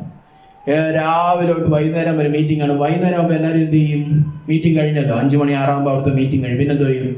ഹോട്ടലിൽ പോകുന്നു, മദ്യം കഴിക്കുന്നു, ഏതെങ്കിലും ഒരു വേശ്യയുടെ പുറകെ പോകുന്നു. നടക്കുന്ന കാര്യമായി പറയുന്നത്. പിന്നെ രാവിലെ വീട്ടിൽ വന്നിട്ട് ദൈവവചനം, മറ്റേ ശാസ്ത്രം ഒക്കെ പറയും. വൈകുന്നേരം ആകുമ്പോൾ ഏതെങ്കിലും പെണ്ണിൻ്റെയൊക്കെ പുറകെ പോകും. ഇതൊരു സ്ഥിരം സംഭവമാണ്, ഏതെങ്കിലും ഒരിടത്തല്ല. അമേരിക്ക പോയിട്ടുള്ളവർക്കും സെമിനാരികളായിട്ട് ബന്ധമുള്ളവർക്കും അറിയാം. ഇതേതോ രക്ഷിക്കപ്പെടാത്തവരുടെ കാര്യമില്ല. നിങ്ങൾ രക്ഷിക്കപ്പെടാത്തവരുടെ ലിബറൽ ആൾക്കാരുടെ കാര്യമൊന്നുമല്ല ഈ പറയും. സുവിശേഷ വിഹിത സഭകളിൽ നടക്കുന്ന കാര്യമായി പറയുന്നത്. എത്രയോ ദൈവശാസ്ത്രന്മാര്, അല്ലെ? ചിലരൊക്കെ പുറത്ത് അവരുടെ പേര് പോയി, കാരണം അവർ പീഡിപ്പിച്ച പെണ്ണുങ്ങളൊക്കെ പോയി, പിന്നെ കേസായി, അതൊക്കെ പുറത്തൊക്കെ വന്നിട്ടുണ്ട്. അതുകൊണ്ട് ദൈവശാസ്ത്രമൊക്കെ മനസ്സിലാക്കി തലയാട്ടുന്നതല്ല രക്ഷിക്കപ്പെടുത്തുന്ന വിശ്വാസം, അല്ലെ? അല്ലല്ലല്ലല്ല. പിന്നെന്താണ് വിശ്വാസം? കർത്താവായ യേശുക്രിസ്തുവിന്റെ പുണ്യാരക്തത്തിലുള്ള പൂർണ്ണ ആശ്രയം. തലയാട്ടലല്ല, ആശ്രയം, അല്ലെ? അവന്റെ മരണപുനരുത്ഥാനത്തിന്റെ ആ മികവിൽ, അല്ലെ, ആ മതിയായ ആ മികവിലുള്ള ശരണം പ്രാപിക്കലാണ്, അല്ലെ? അവന്റെ ക്രൂശിലെ ആ പ്രായശ്ചിത്തത്തിന്റെ പ്രവൃത്തിയിലും അവന്റെ പുനരുത്ഥാനത്തിലും അഭയം കണ്ടെത്തുന്നതാണ്. കൊണ്ട് ഉപയോഗിച്ചിരിക്കുന്ന വാക്കുകൾ കേട്ടോ, ആശ്രയം, ശരണം, അഭയം. അല്ലാതെ അറിവ് പ്രാപിച്ച് തലയാട്ടുന്നതല്ല, ക്രിസ്തീയ മലയാളം പഠിക്കുന്നതല്ല, സഭയിലൊക്കെ എങ്ങനെ സംസാരിക്കണം, പ്രസംഗിക്കണമെന്ന് പഠിക്കുന്നതല്ല. അതൊക്കെ ചിലപ്പോൾ പുറമെ ഒരു വിശ്വാസിയാണെന്ന് പലരും പറയുമായിരിക്കും. നിങ്ങൾക്ക് ചിലപ്പോൾ പ്രവചിക്കാനും ഭൂതങ്ങളെ പുറത്താക്കാനും സൗഖ്യപ്പെടുത്താനും പറ്റുമായിരിക്കും. കർത്താവ് അന്ത്യനാളിൽ പറയും, ആരാ നിങ്ങൾ? ആരാ? അയ്യോ, ഞാൻ ക്രിസ്തുവിൽ വളരെ ഫേമസ് ആയിട്ടുള്ള ഒരാളായിരുന്നു. ഞാൻ ആ ക്രിസ്തു എനിക്കറിഞ്ഞൂടല്ലോ, അല്ലെ? നമ്മൾ ചിലപ്പോൾ ചില ദേവദാസന്മാരെയൊക്കെ ഇൻവൈറ്റ് ചെയ്യുമ്പോൾ കർത്താവിൽ പ്രശസ്തനായ, അല്ലെ, ആ പ്രശസ്തനായവൻ അവിടെ ചെല്ലുമ്പോഴാ പറഞ്ഞിരിക്കുന്നത്, കർത്താവ് പറഞ്ഞിരിക്കുക, ഏത് കർത്താവിൽ പ്രശസ്തൻ? ഞാനാണ് കർത്താവായ യേശു, എനിക്ക് നിന്നെ അറിഞ്ഞൂടാ, പിന്നെ നീ എവിടുത്തെ പ്രശസ്തൻ, അല്ലേ? അന്ത്യനാളിൽ അങ്ങനെ ചിലരൊക്കെ ഉണ്ടാകുമെന്ന് വചനത്തിൽ വളരെ വ്യക്തമായിട്ട് പറഞ്ഞിട്ടുണ്ട്. ഇന്ന് നമ്മൾ വായിച്ച വേദഭാഗം അത് തന്നെ, അല്ലേ? അതുകൊണ്ടാണ് കർത്താവ് പറഞ്ഞത്, ചുമ്മാ എന്നെ കർത്താവ് കർത്താവെന്നും വിളിച്ചിട്ട് കാര്യമില്ല, ക്രിസ്തീയ മലയാളം പഠിച്ചിട്ട് കാര്യമില്ല, അല്ലെ?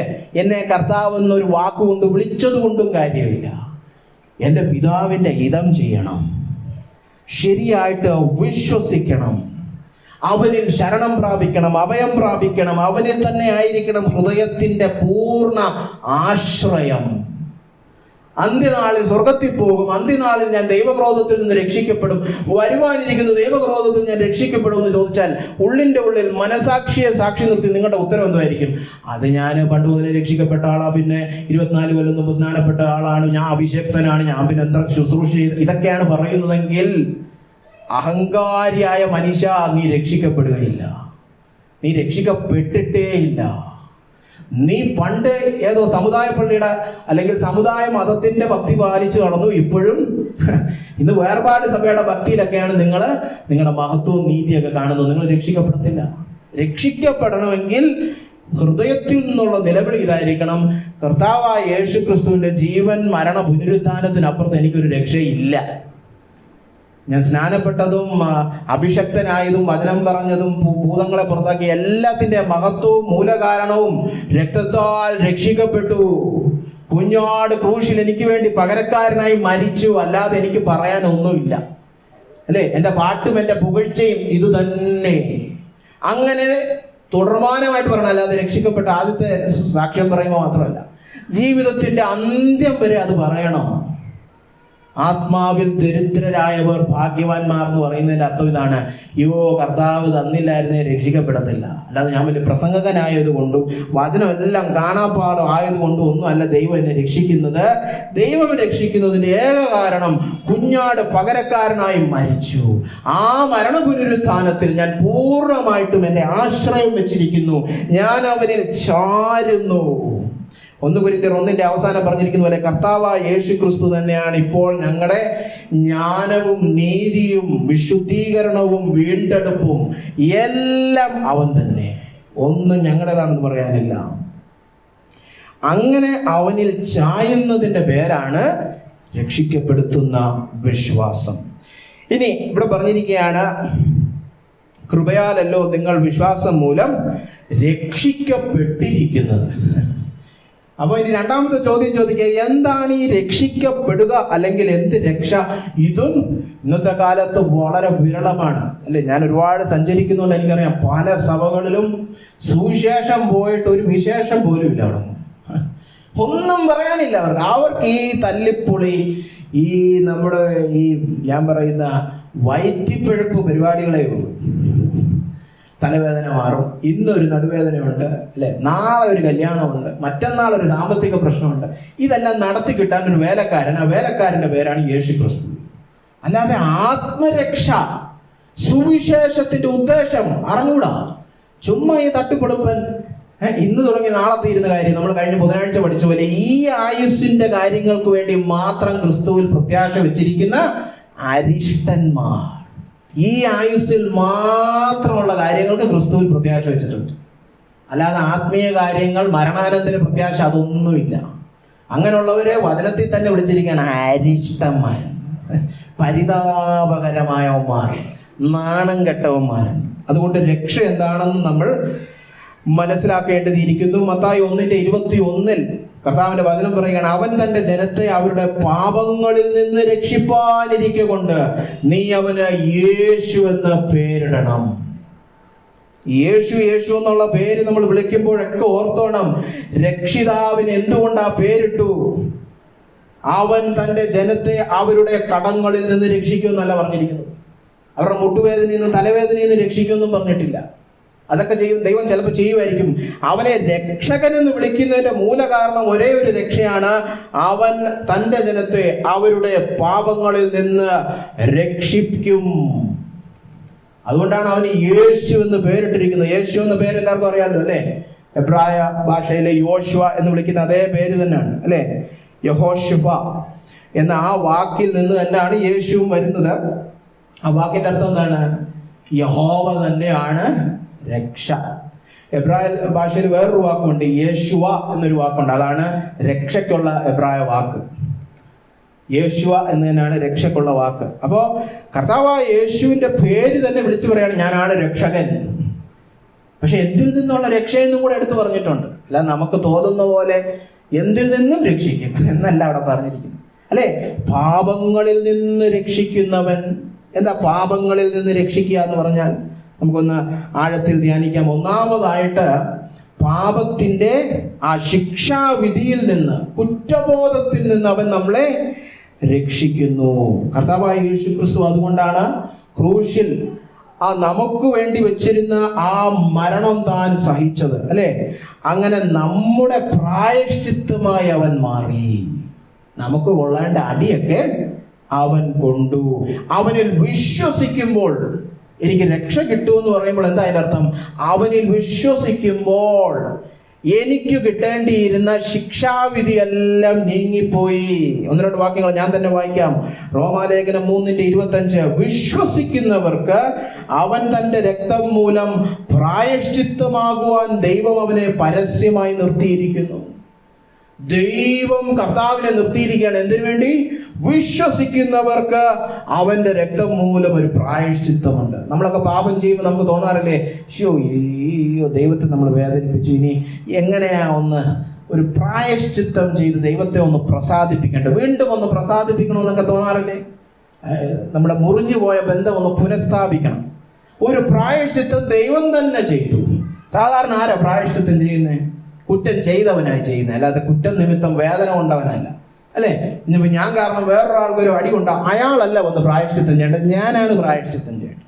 പക്ഷെ നമുക്ക് പ്രായശ്ചിത്തമൊന്നും ഒരു സൽപ്രവൃത്തികളിലൂടെയും ചെയ്തെടുക്കാൻ പറ്റത്തില്ല. മുറിഞ്ഞുപോയ ബന്ധം സൽപ്രവൃത്തി എല്ലാം കൊണ്ട് ദൈവത്തെ പ്രസാദിപ്പിക്കാൻ കഴിയുകയില്ല. അതുകൊണ്ട് ദൈവം തന്നെ ഒരു പ്രായശ്ചിത്തം നമുക്ക് ഒരുക്കി തന്നു.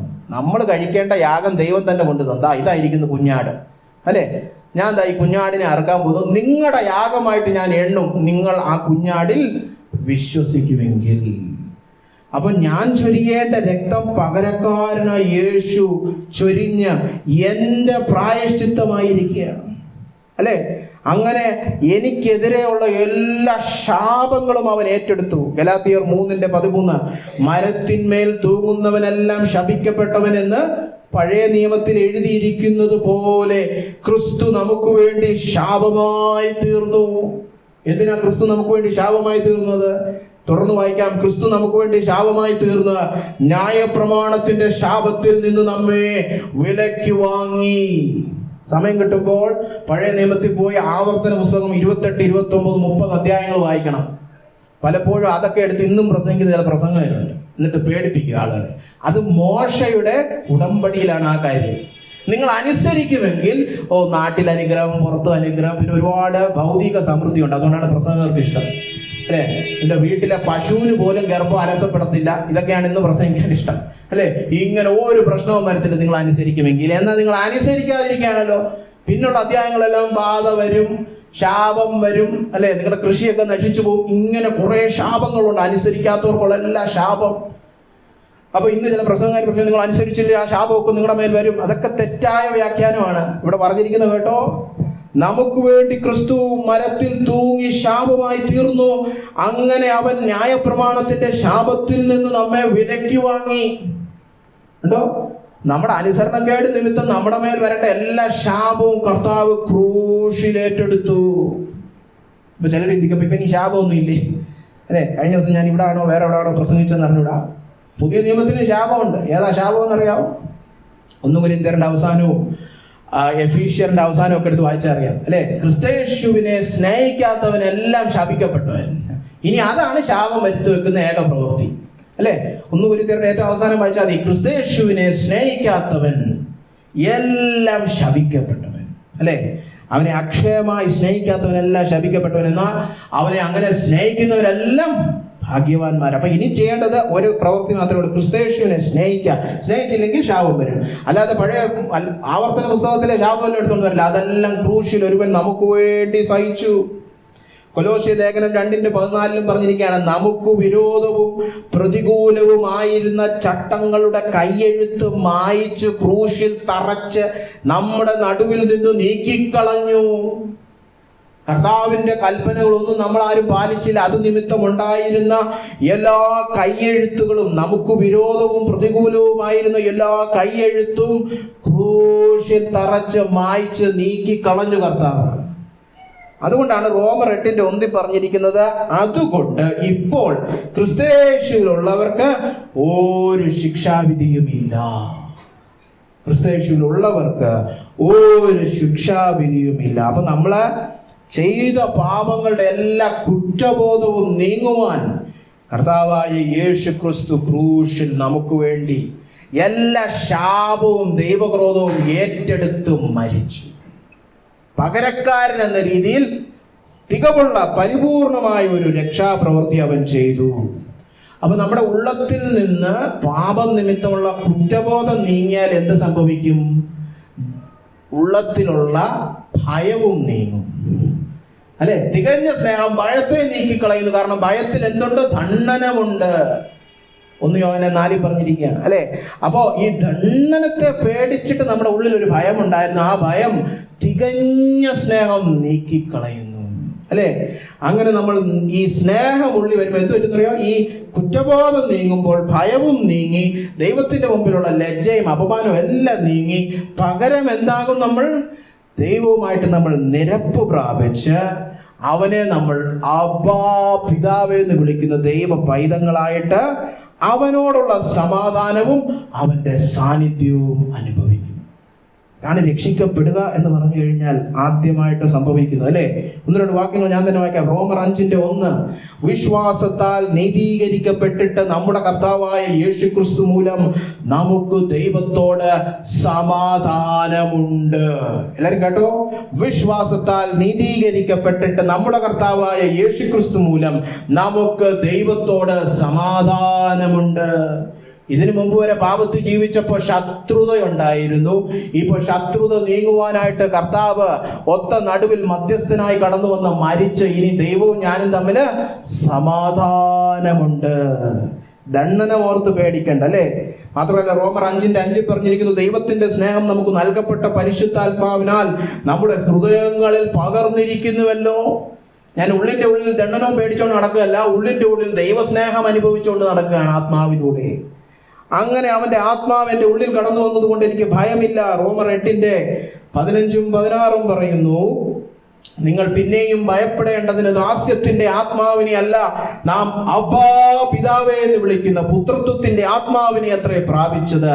നാം ദൈവത്തിന്റെ മക്കളെന്ന ആത്മാവ് താനും നമ്മുടെ ആത്മാവോട് കൂടെ സാക്ഷ്യം പറയുന്നു. ആത്മാവ് ഉള്ളിൽ കടന്നു വന്നാൽ അവൻ നമ്മളോട് സാക്ഷ്യം പറയും, നീ ഒരു ദൈവ പൈതലാണ്, രക്ഷിക്കപ്പെട്ട പൈതലാണ്, നിന്റെ ശിക്ഷാവിധിയെല്ലാം ക്രൂശിൽ കർത്താവ് ഏറ്റെടുത്തു, ഇനി നിനക്ക് ദൈവത്തെ ധൈര്യത്തോടെ അബ്ബാ പിതാവേ എന്ന് വിളിക്കാം. ആ പ്രാഗൽഭ്യം കൊണ്ടുവരുന്നത് ആത്മാവാണ്, അല്ലേ?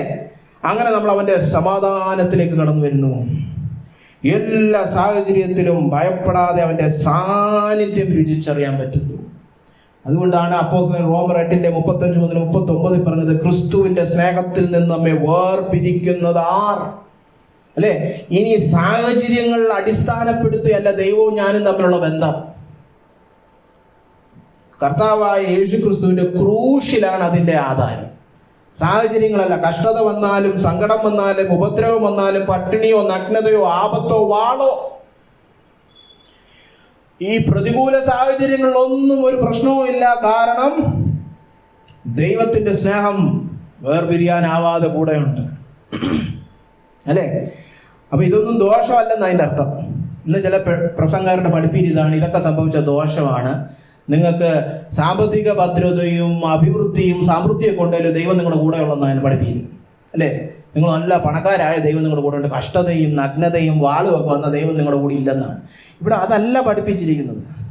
ഏത് കഷ്ടതയായാലും, സങ്കടമായാലും, ഉപദ്രവമായാലും, പട്ടിണിയായാലും, നഗ്നതയായാലും, ആപത്തായാലും, വാളായാലും, ഇതൊന്നും ഞാനും എൻ്റെ ദൈവമായിട്ടുള്ള ബന്ധത്തിനിടയിൽ ഒരിക്കലും വരുന്നില്ല. പിന്നെന്താ? നാമോ നമ്മെ സ്നേഹിച്ചവൻ മുഖാന്തരം ഇതിലൊക്കെയും, ഏതിലൊക്കെയും? ഈ വായിച്ചതിലൊക്കെയും, സങ്കടം, ഉപദ്രവം, പട്ടിണി, നഗ്നത, ആപത്ത്, വാൾ, ഇതിലൊക്കെയും കർത്താവായ യേശുക്രിസ്തു നിമിത്തം പൂർണ്ണ ജയം പ്രാപിച്ചിരിക്കുന്നു. കേട്ടോ? പൂർണ്ണ ജയം പ്രാപിച്ചിരിക്കുന്നു. അതുകൊണ്ട് മരണത്തിനോ ജീവനോ ദൂതന്മാർക്കോ വാഴ്ചകൾക്കോ അധികാരങ്ങൾക്കോ ഇപ്പോഴുള്ളതിനോ വരുവാനുള്ളതിനോ ഉയരത്തിനോ ആഴത്തിനോ മറ്റ് യാതൊരു സൃഷ്ടിക്കോ നമ്മുടെ കർത്താവായ യേശു ക്രിസ്തുവിലുള്ള ദൈവസ്നേഹത്തിൽ നിന്ന് നമ്മെ വേർപിരിപ്പാൻ കഴിയുകയില്ല എന്ന് ഞാൻ ഉറച്ചിരിക്കുന്നു. കണ്ടോ? ദൈവസ്നേഹത്തിലുള്ള ആ ഉറപ്പ് കണ്ടോ? പ്രാഗൽഭ്യം കണ്ടോ? അല്ലെ? റോമർ 8 തുടങ്ങുന്നത് എങ്ങനെ? ഇനി ശിക്ഷാവിധി ഇല്ല. റോമർ 8 അവസാനിപ്പിക്കുന്നത് ആ സ്നേഹത്തിൽ നിന്ന് വേർപിരിക്കാൻ ഒരു ശക്തിക്കും കഴിയുകയില്ല. അത്ര സുരക്ഷിതമായവരാണ് ദൈവ പൈതങ്ങൾ.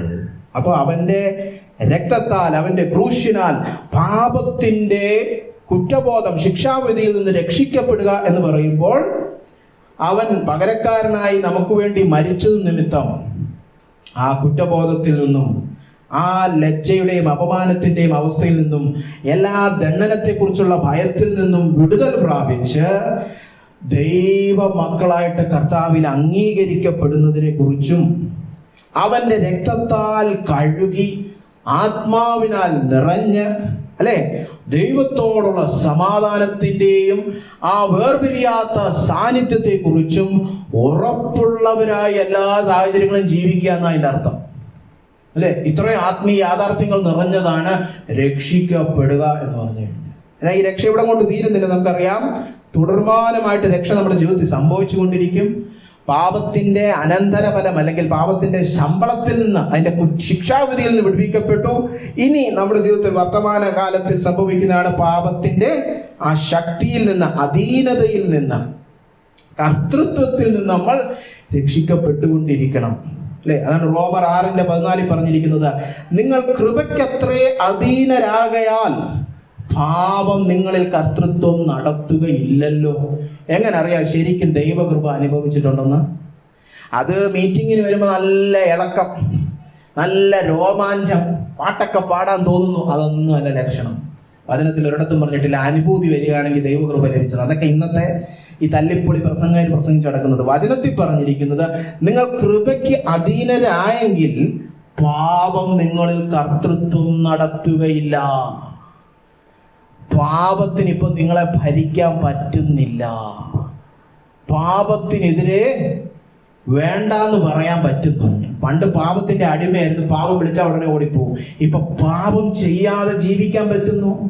നേരത്തെ ആന്റിയുടെ സാക്ഷ്യം, ദൈവകൃപ വന്നു അല്ലെ. പണ്ട് ഒരിക്കലും ചെയ്യാൻ പറ്റാത്ത ഒരു കാര്യം ഇപ്പോ ആ ശീലം വേണ്ട, ചെയ്യാതെ ജീവിക്കാം. എന്റെ കൈ കൊണ്ട് തന്നാലും എനിക്ക് വേണ്ട എന്ന് പറയാൻ പറ്റുന്നില്ലേ? അതാണ് ഇവിടെ പറഞ്ഞിരിക്കുന്നത്, നിങ്ങളിൽ കർത്തൃത്വം നടത്തുകയില്ല. കാരണം നിങ്ങൾ ദൈവകൃപയുടെ കീഴിലിരിക്കുക. കർത്താവിനാൽ രക്ഷിക്കപ്പെട്ട ഒരു വ്യക്തിക്ക് പാപത്തോട് വേണ്ട എന്ന് പറയാൻ പറ്റും. അപ്പൊ പ്രലോഭനങ്ങൾ വരുമ്പോൾ പാപത്തോട് വേണ്ടാമെന്ന് പറയാൻ പറ്റുന്നുണ്ടോ ഇല്ലേ എന്നുള്ളതാണ് ദൈവകൃപ വന്നോ ഇല്ലേ എന്നുള്ളതിന്റെ യഥാർത്ഥ പരീക്ഷ. അതില്ലാതെ ചുമ്മാ പാട്ട്, തുള്ളക്കം, അത് നമ്മളെ തന്നെ വഞ്ചിക്കുകയാണ്. അവസാനം നേരത്തെ വായിച്ചവരുടെ കൂട്ടത്തിൽ പോകും, കർത്താവേ ഞാൻ പ്രസിദ്ധനാ, എവിടെ നിന്നെ എന്ന് എനിക്ക് അറിയ പോലുമില്ല. ശരിക്കും കർത്താവുമായിട്ട് ഈ പറഞ്ഞ അഭേദ്യ ബന്ധം കടന്നു വന്നെങ്കിൽ കർത്താവ് ആരാണ്? യേശുവിന്റെ പേരെന്താണ്? പാപത്തിൽ നിന്ന് രക്ഷിക്കുന്നവൻ. പാപത്തിൽ നിന്ന് രക്ഷിക്കുന്നവനുമായിട്ട് സ്ഥിരം കൂട്ടായ്മയാ. പക്ഷെ പാപത്തിൽ ജീവിക്കുക എന്ന് പറഞ്ഞാൽ എന്താ അർത്ഥം? നീ ബന്ധപ്പെട്ടിരിക്കുന്നത് പാപത്തിൽ നിന്ന് രക്ഷിക്കുന്ന യേശു ഒന്നുമല്ല, വേറെ ഏതോ യേശുവാ അല്ലെ. ശരിക്കും പാപത്തിൽ നിന്ന് രക്ഷിക്കുന്ന യേശുവുമായിട്ട് എനിക്ക് നിരന്തര ബന്ധമുണ്ടേ അവൻ എന്നിൽ എന്ത് ചെയ്യും? പാപത്തിൽ നിന്ന് രക്ഷിക്കും. അപ്പൊ പാപത്തിൽ ജീവിക്കുന്ന വിശ്വാസികൾ എന്തോ അപ്പം യേശുവുമായിട്ട് ബന്ധമൊന്നുമില്ല, പിന്നെ ഉണ്ടെന്നൊക്കെ പറഞ്ഞുകൊണ്ട് നടക്കുന്നു, അത്രയേ ഉള്ളൂ. പിന്നെ പാട്ടുണ്ട്, തുള്ളക്കമുണ്ട് അല്ലെ. അപ്പൊ ബന്ധമുണ്ടെങ്കിൽ അവൻ നിങ്ങളെ പാപത്തിന്റെ കർത്തൃത്വത്തിൽ നിന്ന് വിടുവിക്കും. പാപത്തിന് നിങ്ങളെ ഭരിക്കുവാൻ കഴിയുകയില്ല. പാപം ചെയ്യാതെ പാപരഹിതരാകുമെന്നല്ല ഈ പറഞ്ഞത്. പാപം ചെയ്യേണ്ട ആവശ്യമില്ല. വേണമെങ്കിൽ എനിക്ക് പാപമൊക്കെ ചെയ്യാം, പക്ഷെ ഞാൻ ചെയ്യാൻ എനിക്ക് ആഗ്രഹമില്ല. അതാണ് രക്ഷ. അതായത് പാപം ചെയ്യാൻ പറ്റുന്നില്ലെന്നല്ല, അത് ഇനി സ്വർഗത്തിൽ പോകുമ്പോൾ. ഇവിടെ പാപം വേണ്ടാന്ന് വെക്കുവാൻ എനിക്ക് ഹൃദയത്തിൽ ധൈര്യവും സ്വാതന്ത്ര്യവും കർത്താവായ യേശുക്രിസ്തു നൽകിയിരിക്കുന്നു. 1 യോഹന്നാൻ 3:9 പറഞ്ഞിരിക്കുകയാണ്, ദൈവത്തിൽ നിന്ന് ജനിച്ചവൻ ആരും പാപം ചെയ്യുന്നില്ല. വീണ്ടും ജനിച്ചവർ പാപം ചെയ്യുന്നില്ല. കാരണം എന്താണ്? ദൈവത്തിന്റെ വിത്ത് അവനിൽ വസിക്കുന്നു. ദൈവത്തിൽ നിന്ന് ജനിച്ചതിനാൽ അവന് പാപം ചെയ്യുവാൻ കഴിയുകയുമില്ല. പാപത്തിൽ ജീവിക്കാൻ ശരിക്കും വീണ്ടും ജനിച്ച ഒരു വ്യക്തിക്ക് വളരെ പ്രയാസമായിരിക്കും, അത് പറ്റത്തില്ല. അത് തന്നെ വീണ്ടും യോഹന്നാൻ 5:18 പറഞ്ഞിരിക്കുക, ദൈവത്തിൽ നിന്ന് ജനിച്ചിരിക്കുന്നവൻ ആരും പാപം ചെയ്യുന്നില്ല എന്ന് നാം അറിയുന്നു. ദൈവത്തിൽ നിന്ന് ജനിച്ചവൻ തന്നെത്താൻ സൂക്ഷിക്കുന്നു, ദുഷ്ടൻ അവനെ തൊടുന്നതുമില്ല. കേട്ടോ, ഇതൊക്കെ നമ്മുടെ അനുഭവമാണോ? വീണ്ടും ജനിച്ചവരായി ഇവിടെ ഇരിക്കുന്നവരെല്ലാം എന്ന് വിചാരിക്കുന്നു. നമ്മുടെ അനുഭവമാണോ ഇത്?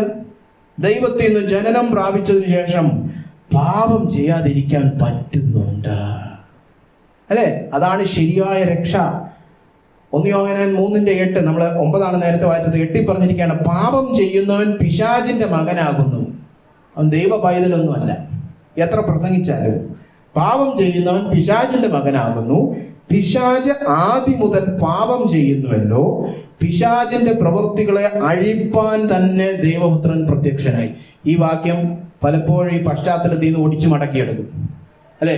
പിശാചിന്റെ ബന്ധനങ്ങളെ അഴിക്കട്ടെ. കുറെ കെട്ടലും അഴിക്കലുമാണ് പല പാസ്റ്റർമാരുടെയും ജോലി. ആ കെട്ടഴിയട്ടെ. ഈ കെട്ടെന്തുവാ? ദൈവവചനത്തിൽ ഒരൊറ്റ കെട്ടേ പറഞ്ഞിട്ടുള്ളൂ, ക്രിസ്തു അഴിപ്പാൻ വന്നു എന്ന്. ഏതാ? പിശാച് ആദി മുതൽ പാപം ചെയ്യുന്നുവല്ലോ, പിശാചിന്റെ പ്രവൃത്തികളെ അഴിപ്പാൻ തന്നെ ദൈവപുത്രൻ പ്രത്യക്ഷനായി. പിശാചിന്റെ പ്രവൃത്തികൾ എന്ന് ഇവിടെ പറഞ്ഞിരിക്കുന്നത് എന്താ? ആദി മുതൽ അവൻ പാപം ചെയ്തുകൊണ്ടിരിക്കുന്നു. പാപം ശീലമാക്കിയിരിക്കുന്ന ആ കെട്ടഴിപ്പാനാണ് കർത്താവായ യേശുക്രിസ്തു പ്രത്യക്ഷനായത്. ഇത് പറഞ്ഞിട്ടാണ് അടുത്ത വാക്യത്തിൽ പറയുന്നത്, ദൈവത്തിൽ നിന്ന് ജനിച്ചവൻ ആരും പാപം ചെയ്യുന്നില്ല.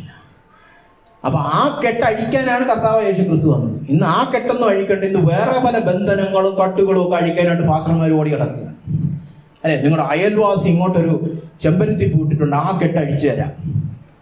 അന്ധവിശ്വാസത്തിൽ പൂണ്ട് വിളയാടി കിടക്കുന്ന പാസ്റ്റർ തന്നെ അല്ലെ. അതൊന്നുമല്ല കെട്ട്. ഏതാണ് ശരിയായ കെട്ട്? പിശാച് ബന്ധിച്ചു വെച്ചിരിക്കുകയാണ്. പാപം മാത്രം ചെയ്തുകൊണ്ട് നീ ഒരു അടിമയായിട്ട് അവിടെ ഇരുന്നു. ആ കെട്ട് അഴിപ്പാനായിട്ട് സ്വർഗത്തിൽ നിന്ന് കർത്താവായ യേശു ക്രിസ്തു ഇറങ്ങി വന്നു. ആ കെട്ട് ഒരു മനുഷ്യനും അഴിക്കാൻ പറ്റത്തില്ലായിരുന്നു. ആ അടിമത്തത്തിൽ നമ്മളെ വീണ്ടെടുത്തു അവൻ. അങ്ങനെ പിശാചിന്റെ പ്രവൃത്തികളെ അഴിപ്പാനായി കടന്നു വന്ന യേശു ക്രിസ്തുവുമായിട്ട് അഭേദ്യ ബന്ധം കടന്നു വന്നാൽ എന്റെ ജീവിതത്തിൽ എന്ത് വെളിപ്പെട്ടു വരും? പാപം ചെയ്യാതിരിപ്പാൻ കർത്താവ് എന്നെ സഹായിക്കും. അപ്പൊ പാപം നിങ്ങളുടെ ജീവിതത്തിൽ ഒരു ശീലമാണോ?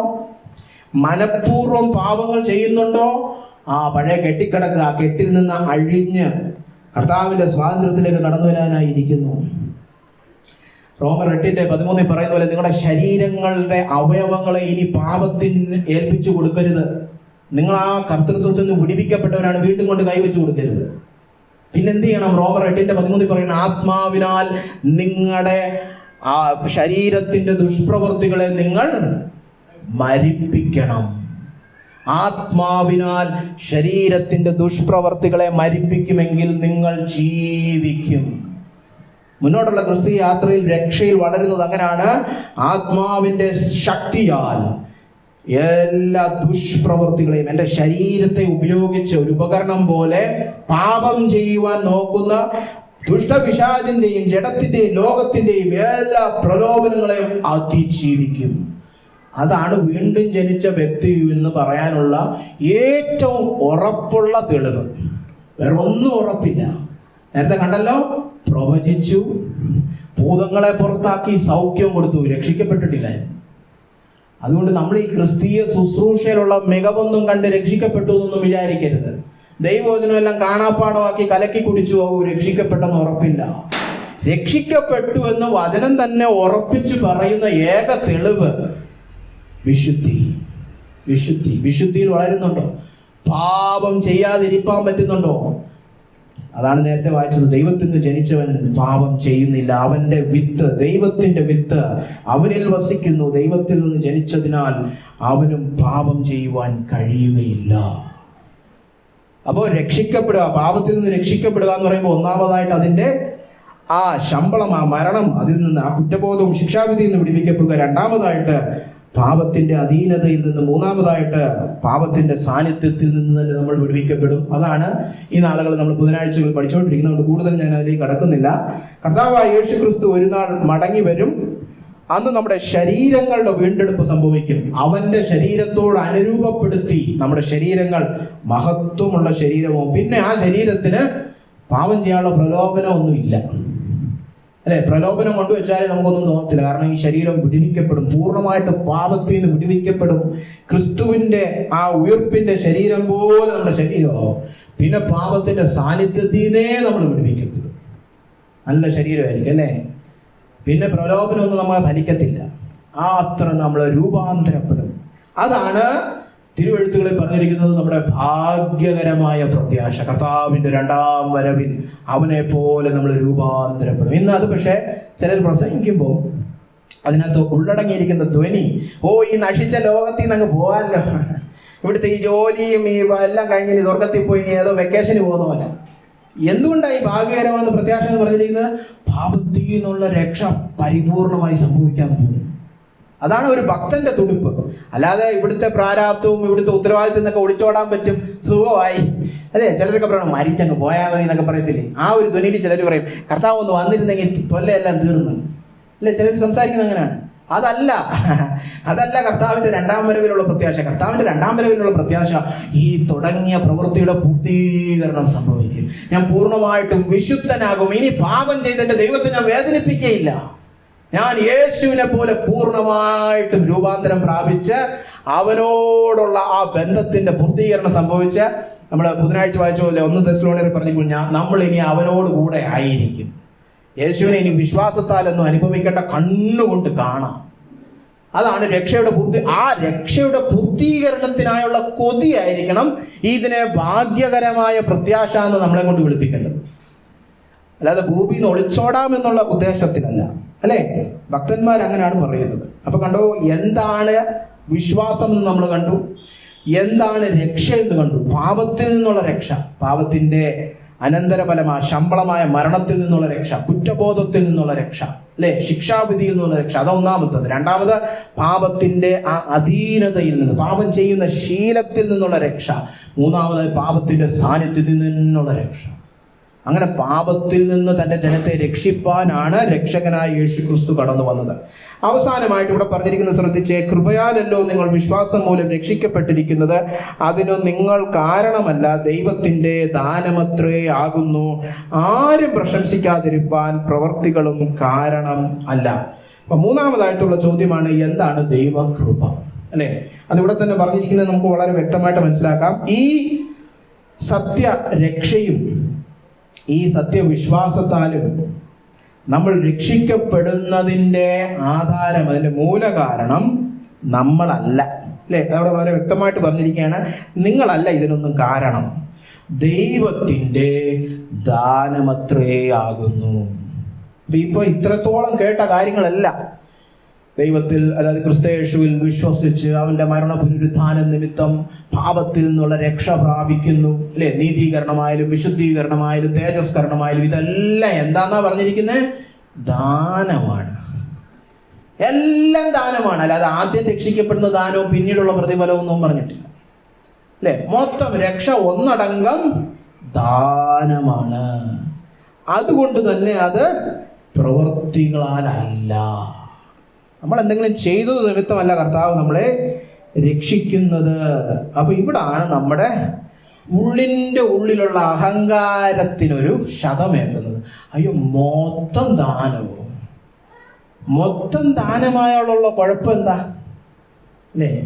അഹങ്കാരികളും നിഗളികൾക്കും ഒക്കെ പെട്ടെന്ന് മനസ്സിലാവും. ഇവിടെ അങ്ങനെയുള്ള ഒരു നിൽപ്പില്ലാത്തതുകൊണ്ട് അറിഞ്ഞൂടാ, അല്ലേ? നല്ല അഹങ്കാരമുള്ളവർക്കറിയാം ദാനമെന്ന് പറയുമ്പോൾ അവിടെ ഒരു പ്രശ്നമുണ്ട്. അപ്പൊ പിന്നെ ഇതിനകത്ത് ഒരിടത്തും എനിക്കൊന്നും ആളാവാൻ പറ്റത്തില്ലല്ലോ, അല്ലെ? പരിപൂർണ ദാനം ആണെങ്കിൽ പിന്നെ അവസാനം ഇതെല്ലാം പൂർത്തീകരിക്കുമ്പോൾ പിന്നെ പൂർണ്ണ മഹത്വവും ദൈവത്തിന് കൊടുക്കണം, അല്ലെ? ഒരു 99% ദൈവം, 1% എനിക്കാണെങ്കിൽ ആ 1% മഹത്വം എനിക്ക് കിട്ടുമല്ലോ, അല്ലെ? അതുകൊണ്ട് മനുഷ്യൻ എപ്പോഴും പറയും ദൈവം പാതി നാം മനുഷ്യൻ പാതി എന്ന്, അല്ലെ? അത് മനുഷ്യന് ഇഷ്ടമുള്ളൊരു ദൈവശാസ്ത്രമാണ്. അങ്ങനെ ദാനം, പൂർണ്ണമായിട്ട് ദാനമൊന്നും വേണ്ട, അല്ലെ? അതുകൊണ്ടാണ് ഇന്ന് സുവിശേഷം പലരും വിശ്വസിക്കാത്തത്, അല്ലെ? നമ്മൾ പോയി ചെല്ലിപ്പറയണം ആത്മാവിൽ ദരിദ്രരായവർ ഭാഗ്യവാന്മാർ. അത്ര ദാരിദ്ര്യമൊന്നും വേണ്ട, ഒരു മിഡിൽ ക്ലാസ് ദാരിദ്ര്യമൊക്കെ മതി. അല്ലാതെ അങ്ങ് പിച്ചക്കാരനാവാനൊന്നും പറ്റത്തില്ല, അല്ലെ? ഞാൻ പലപ്പോഴും പറഞ്ഞിട്ടുണ്ട്, ആ ദരിദ്രരായിരിക്കുന്നവർ, ആത്മാവിൽ ദരിദ്രരായിരിക്കുന്ന എന്നുള്ള യവന ഭാഷയിലെ വാക്ക് ഈ പിച്ചക്കാരുടെ കുനിയുന്നതിനെ കുറിച്ചാണ്. ആ കുനിയുക എന്നുള്ള വാക്കാണ് അവിടെ അടങ്ങിയിരിക്കുന്ന ചിത്രം. അങ്ങനെ പിച്ച തെണ്ടുന്നവർ, ആത്മാവിൽ പിച്ച തെണ്ടുന്നവർ ഭാഗ്യവാന്മാരെന്നാണ് കർത്താവ് പറഞ്ഞു തുടങ്ങിയത്, അല്ലെ? അവരുടെ ഗിരിപ്രഭാഷണം തുടങ്ങുന്നത് അങ്ങനെയാണ്. അങ്ങനെ പിച്ച തെണ്ടാനൊന്നും നമുക്കൊരു മനസ്സില്ല, അല്ലെ? ഞാൻ കുറച്ചൊക്കെ ചെയ്തിട്ട് ദൈവത്തിന് ഇഷ്ടപ്പെട്ടിട്ട് ദൈവം ബാക്കി എനിക്ക് ദാനമായിട്ട് തരികയാണെങ്കിൽ കുഴപ്പമില്ല, അപ്പൊ ഞാനൊരാളായി.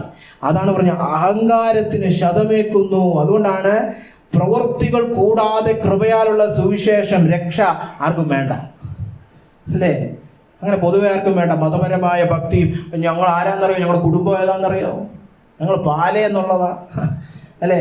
ഞങ്ങളുടെ അപ്പച്ചൻ ആരാന്നറിയോ, തോമാസ്ലീഹ മുക്കിയതാ, ഇതൊക്കെ പറഞ്ഞ് ജാടയാണ്, അല്ലെ? അക്രൈസ്തവരുടെ ചെന്നാൽ പിന്നെ അതിൻ്റെ അപ്പുറത്തെ ജാടയാണ്. ഞങ്ങൾ ആരാന്നറിയോ, എൻ്റെ അപ്പൂപ്പൻ തമ്പുരാനായിരുന്നറിയോ, അല്ലെ?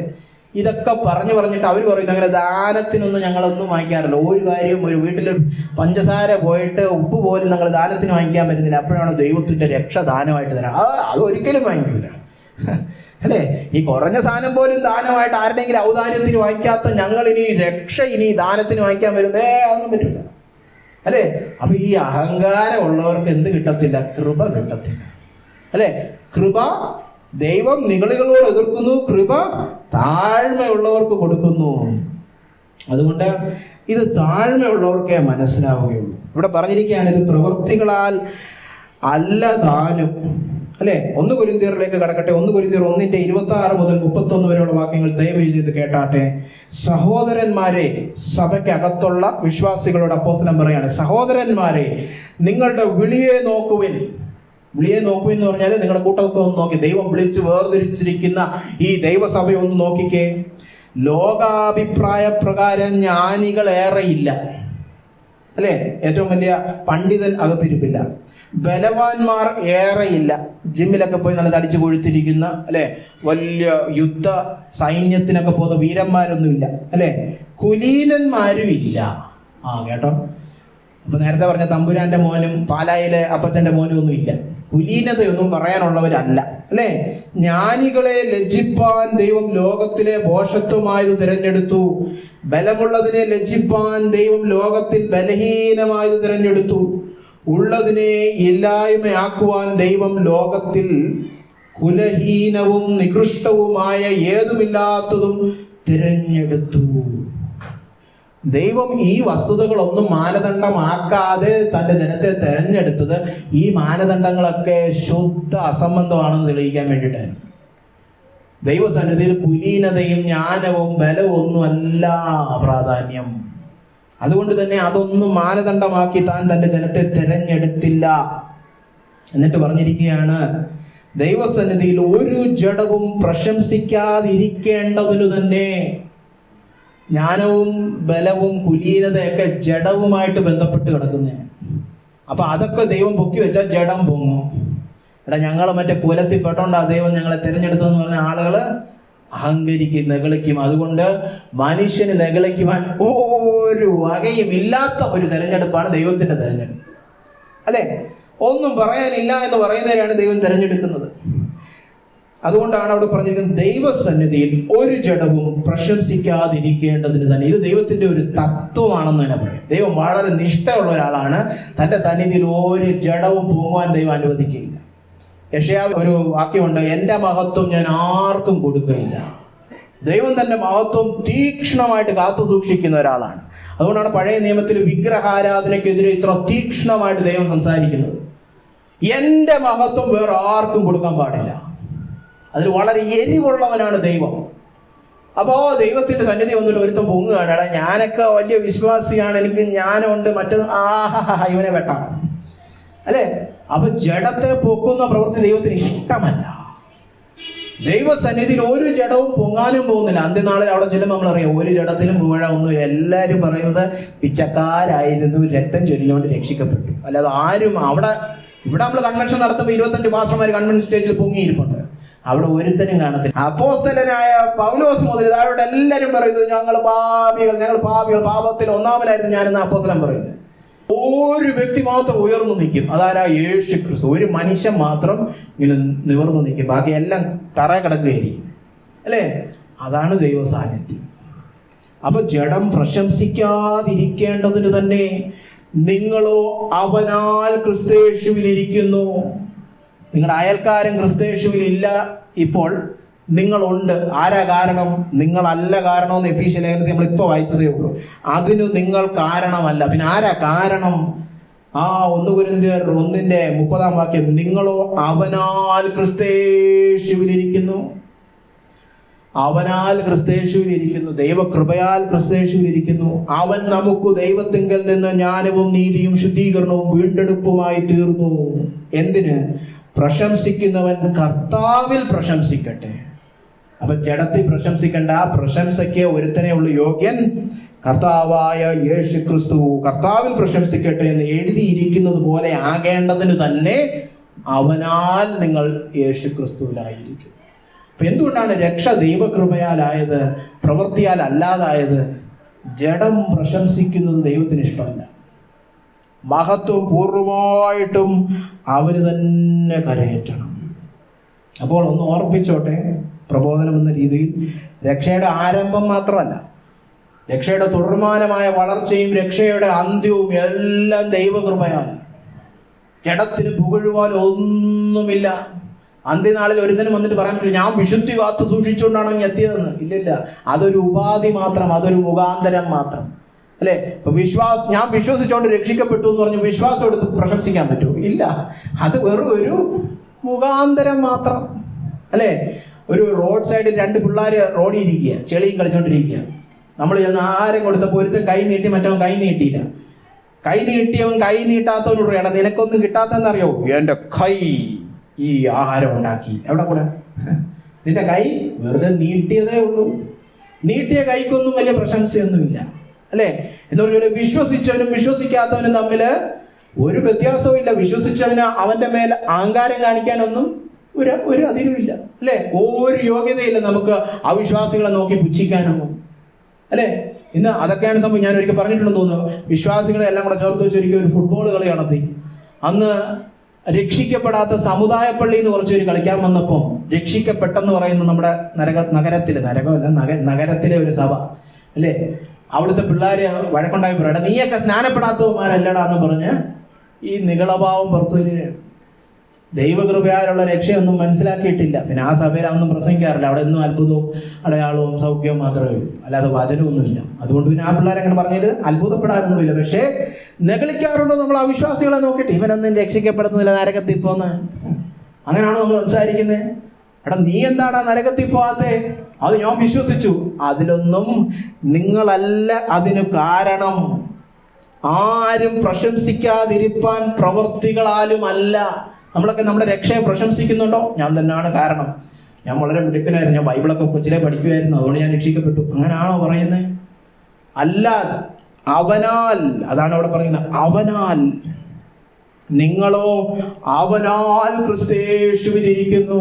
രക്ഷയുടെ ഒരു കണി പോലും നമുക്കെടുത്ത് പ്രശംസിക്കാൻ വകയില്ല, അല്ലേ? പൂർണ്ണമായിട്ടും പ്രശംസിക്കുന്നവൻ കർത്താവിൽ പ്രശംസിക്കട്ടെ. എല്ലാ രക്ഷയുടെ ഏത് ഘട്ടമായാലും അത് ദൈവകൃപയാലാണ്, അതൊരു ദാനമാണ്. ആ രക്ഷിക്കപ്പെട്ടു കഴിഞ്ഞാൽ മറ്റുള്ളവരെക്കാളും കൂടുതൽ വിശുദ്ധിയിൽ വളർന്നു, ദാനമാണ്. മറ്റുള്ളവരെക്കാളും എനിക്ക് വചനം അറിയാം, ദാനമാണ്. മറ്റുള്ളവരെക്കാളും ഞാൻ കൂടുതൽ പ്രസംഗിക്കുന്നു, ദാനമാണ്. മറ്റുള്ളവരെക്കാളും കൂടുതൽ എനിക്ക് കൃപാവരങ്ങളുണ്ട്, ദാനമാണ്.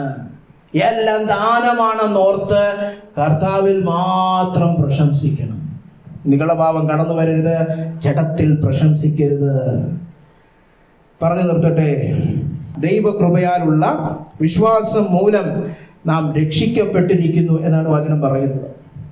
അതുകൊണ്ട് പ്രിയ ജനമേ, ഈ ഇന്ന് കേട്ട വിശ്വാസം, കർത്താവിൻ്റെ മരണ പുനരുത്ഥാനത്തിൻ്റെ ആവശ്യകത മനസ്സിലാക്കി അതിൻ്റെ ആ മതിയായ ആ ഒരു തികവും മികവും ഏറ്റുപറഞ്ഞുകൊണ്ട് ക്രിസ്തുവിൽ തന്നെ എപ്പോഴും ചാരണം. അത് രക്ഷിക്കപ്പെടുന്ന നാളിൽ മാത്രമല്ല, അന്ത്യം വരെ അവനിൽ തന്നെ ചാരണം. കാരണം ഇത് ഒരിക്കൽ പോലും ജഡത്തിലോട്ട് മാറുന്നില്ല.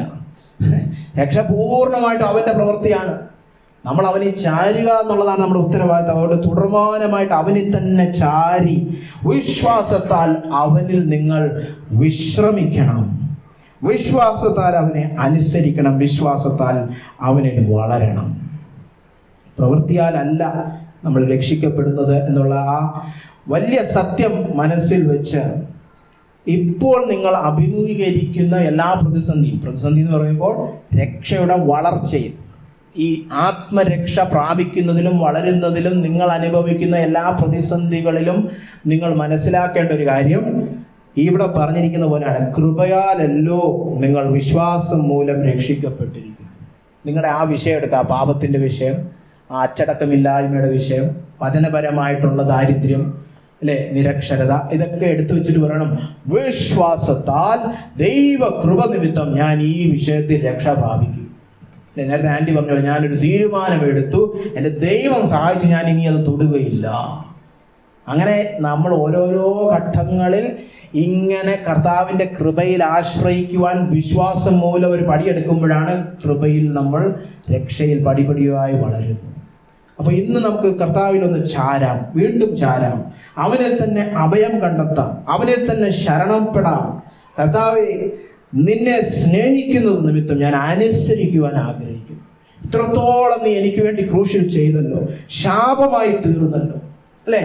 എൻ്റെ എല്ലാ പങ്കപ്പാടും, എൻ്റെ പ്രായശ്ചിത്തം പോലും നീയായി മാറി. നീ രക്തം ചൊരിഞ്ഞത് നിമിത്തം എല്ലാ ശാപത്തിൽ നിന്നും എന്നെ നീ വിടുവിച്ചു, അല്ലെ? ദൈവ ക്രോധത്തിൽ നിന്ന് എന്നെ വിടുവിച്ചു. ഇനി ശിക്ഷാവിധി ഭയപ്പെടാതെ വണ്ണം അതിൽ നിന്നൊരു വിടുതൽ പ്രാപിച്ചു ദൈവവുമായിട്ട് സമാധാനം എനിക്ക് കടന്നു വന്നു, അല്ലെ? ഇനി കർത്താവിൻ്റെ അധീനതയിലാണ് ഞാൻ, പാപത്തിന്റെ അധീനതയിലല്ല. അതുകൊണ്ട് എനിക്ക് പാപത്തോട് വേണ്ട എന്ന് പറയുവാൻ സ്വാതന്ത്ര്യം എനിക്ക് നൽകിയിരിക്കുന്നു, അല്ലെ?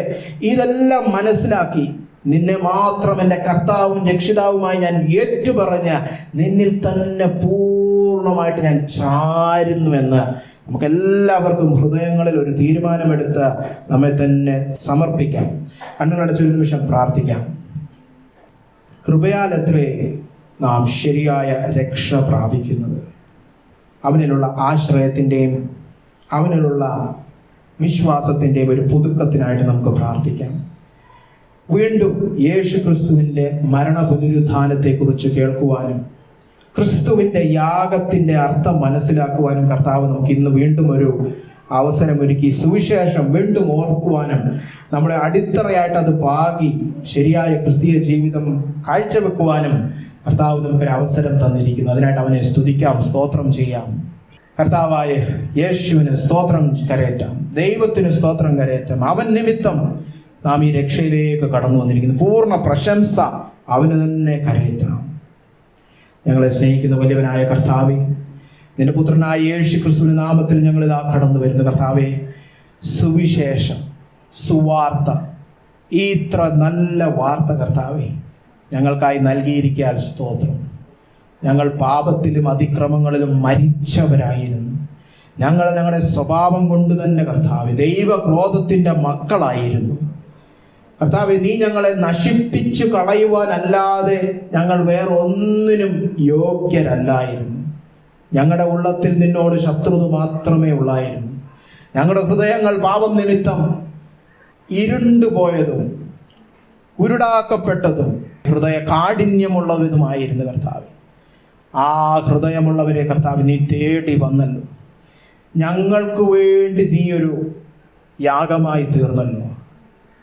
പാപത്തിൻ്റെ എല്ലാ ശമ്പളവും അധീനതയെയും തകർക്കുവാനായിട്ട് നീ ക്രൂശിൽ ഞങ്ങൾക്ക് വേണ്ടി സകല ക്രോധവും ഏറ്റുകൊണ്ട് മരിച്ചല്ലോ കർത്താവ്. ആ സ്നേഹം വിസ്മരിച്ച് ഞങ്ങൾ ജീവിക്കുവാൻ ഇടയാകരുത് എന്ന് പ്രാർത്ഥിക്കുന്നു. എപ്പോഴും ഈ സുവിശേഷ സത്യങ്ങൾ ഞങ്ങളുടെ ഉള്ളത്തിൽ നിറഞ്ഞു നിൽക്കണമേ. അത് ഞങ്ങളെ എപ്പോഴും നിന്നോടുള്ള പ്രേമത്തിലേക്ക് പ്രോത്സാഹിപ്പിക്കണമേ. അതുനിമിത്തം സ്നേഹത്തിൽ നിന്ന് ഒഴുകുന്ന അനുസരണ ജീവിതം കാഴ്ചവെക്കുവാൻ ഞങ്ങളെ സഹായിക്കണമേ. കേൾപ്പിച്ചതുപോലെ യഥാർത്ഥ വിശ്വാസവും യഥാർത്ഥ രക്ഷയും യഥാർത്ഥ ദൈവകൃപയും അനുഭവിക്കുവാൻ ഞങ്ങളെ സഹായിക്കണമേ. പാപത്തിൻ്റെ മേലുള്ള ജയജീവിതം കൊണ്ടാടുവാൻ ഞങ്ങളെ പ്രാപ്തരാക്കണമേ. ഞങ്ങൾ മറ്റുള്ളവരോട് പറയുന്ന സുവിശേഷം ദൈവവചന പ്രകാരമുള്ള ഈ പാപത്തിൽ നിന്നുള്ള വിടുതൽ പകരുന്ന ആത്മരക്ഷ നൽകുന്ന രക്ഷ ദൂത് തന്നെ ആയിരിക്കണമേ എന്ന് ഞങ്ങൾ പ്രാർത്ഥിക്കുന്നു കർത്താവേ. മറ്റൊന്നിലേക്കും ഞങ്ങൾ വ്യക്തികളെ ആകർഷിക്കാതെ ആത്മരക്ഷകനായ യേശുക്രിസ്തുവിനെ പരിചയപ്പെടുത്തുവാൻ സുവിശേഷീകരണത്തിൽ എരിവുള്ളവരായി തീരുവാൻ ഞങ്ങളെ നീ സഹായിക്കണമേ എന്ന് പ്രാർത്ഥിക്കുന്നു കർത്താവേ. ഞങ്ങൾ ഉപദേശം കേട്ട് മുന്നോട്ട് പോകുമ്പോൾ ഈ സുവിശേഷ സത്യങ്ങൾ വിസ്മരിക്കാതെ കൃപയിൽ തന്നെ ഉള്ള പൂർണ്ണ ആശ്രയം ഉണ്ടായിരിക്കട്ടെ എന്ന് പ്രാർത്ഥിക്കുന്നു. ഞങ്ങളുടെ അറിവിനാലോ ജ്ഞാനത്താലോ കർത്താവ് വചനത്തിലുള്ള പഠനത്താലോ ഒന്നുമല്ലോ, കൃപയാലത്രേ വിശ്വാസം മൂലം ഞങ്ങൾ രക്ഷിക്കപ്പെടുന്നുവെന്ന് വീണ്ടും ഞങ്ങൾ ഏറ്റുപറയുന്ന കർത്താവെ, ഞങ്ങളേവരെയും കർത്താവ് ഞങ്ങൾ നിന്നിൽ വിശ്വാസം അർപ്പിക്കുമ്പോൾ ഞങ്ങളേവരെയും ദൈവകൃപയാൽ രക്ഷിക്കണമേ എന്ന് പ്രാർത്ഥിക്കുന്നു. അന്ത്യനാളിൽ നീ കടന്നു വരുമ്പോൾ നിന്റെ ആ രക്ഷയുടെ പൂർത്തീകരണം പ്രാപിക്കുവാൻ ഞങ്ങളെ നീ താങ്ങി നിർത്തണമേ എന്ന് പ്രാർത്ഥിക്കുന്നു. ഇത്രത്തോളം ഈ വചന ശുശ്രൂഷ അനുഗ്രഹിച്ചതിനായിട്ട് സ്തോത്രം. കടന്നു വന്ന സകലരെയും നിന്റെ കരത്തിൽ സമർപ്പിക്കുന്നു. ഇന്ന് കടന്നു വരാൻ കഴിയാത്തവരെയും അവരായിരിക്കുന്ന ഇടങ്ങളിൽ കർത്താവ് നിന്റെ സാന്നിധ്യത്താലും സമാധാനത്താലും നിറയ്ക്കണമേ എന്ന് പ്രാർത്ഥിക്കുന്നു. തുടർന്നുള്ള ഈ ഒരാഴ്ചക്കാലം കർത്താവേ, നിന്റെ ഈ സുവിശേഷ സത്യങ്ങൾ വിസ്മരിക്കാതെ പാപത്തോടെ എതിർക്കു നിൽക്കുവാനും ശരിക്കും വീണ്ടും ജനിച്ചവരെ പോലെ പാപത്തോട് വേണ്ട എന്ന് പറഞ്ഞ് വിശുദ്ധിയിൽ ജീവിപ്പാൻ ഞങ്ങളേവരെയും നീ ആത്മാവിനാൽ സഹായിക്കണമേ എന്ന് പ്രാർത്ഥിക്കുന്നു. പ്രാർത്ഥന കേട്ടിരിക്കാൻ സ്തോത്രം. യേശു ക്രിസ്തുവിന്റെ നാമത്തിൽ തന്നെ ആമേൻ. ആമേൻ. നമുക്ക് ആശീർവാദം സ്വീകരിക്കാം. സ്വർഗസ്ഥനായ നമ്മുടെ പിതാവിൻ്റെ സ്നേഹവും അവൻ്റെ പുത്രനും നമ്മുടെ കർത്താവുമായ യേശു ക്രിസ്തുവിൻ്റെ കൃപയും ആശ്വസിപ്പിച്ച് വഴി നടത്തുന്ന പരിശുദ്ധാത്മാവാം ദൈവത്തിൻ്റെ സഹവാസവും സംസർഗവും നമ്മേവരോട് ഇരിക്കുമാറാകട്ടെ. ആമേൻ. ആമേൻ. ജയം നൽകുന്ന കർത്താവിന് നമുക്ക് ഹല്ലേലൂയ കരേറ്റാം. Hallelujah, hallelujah, hallelujah.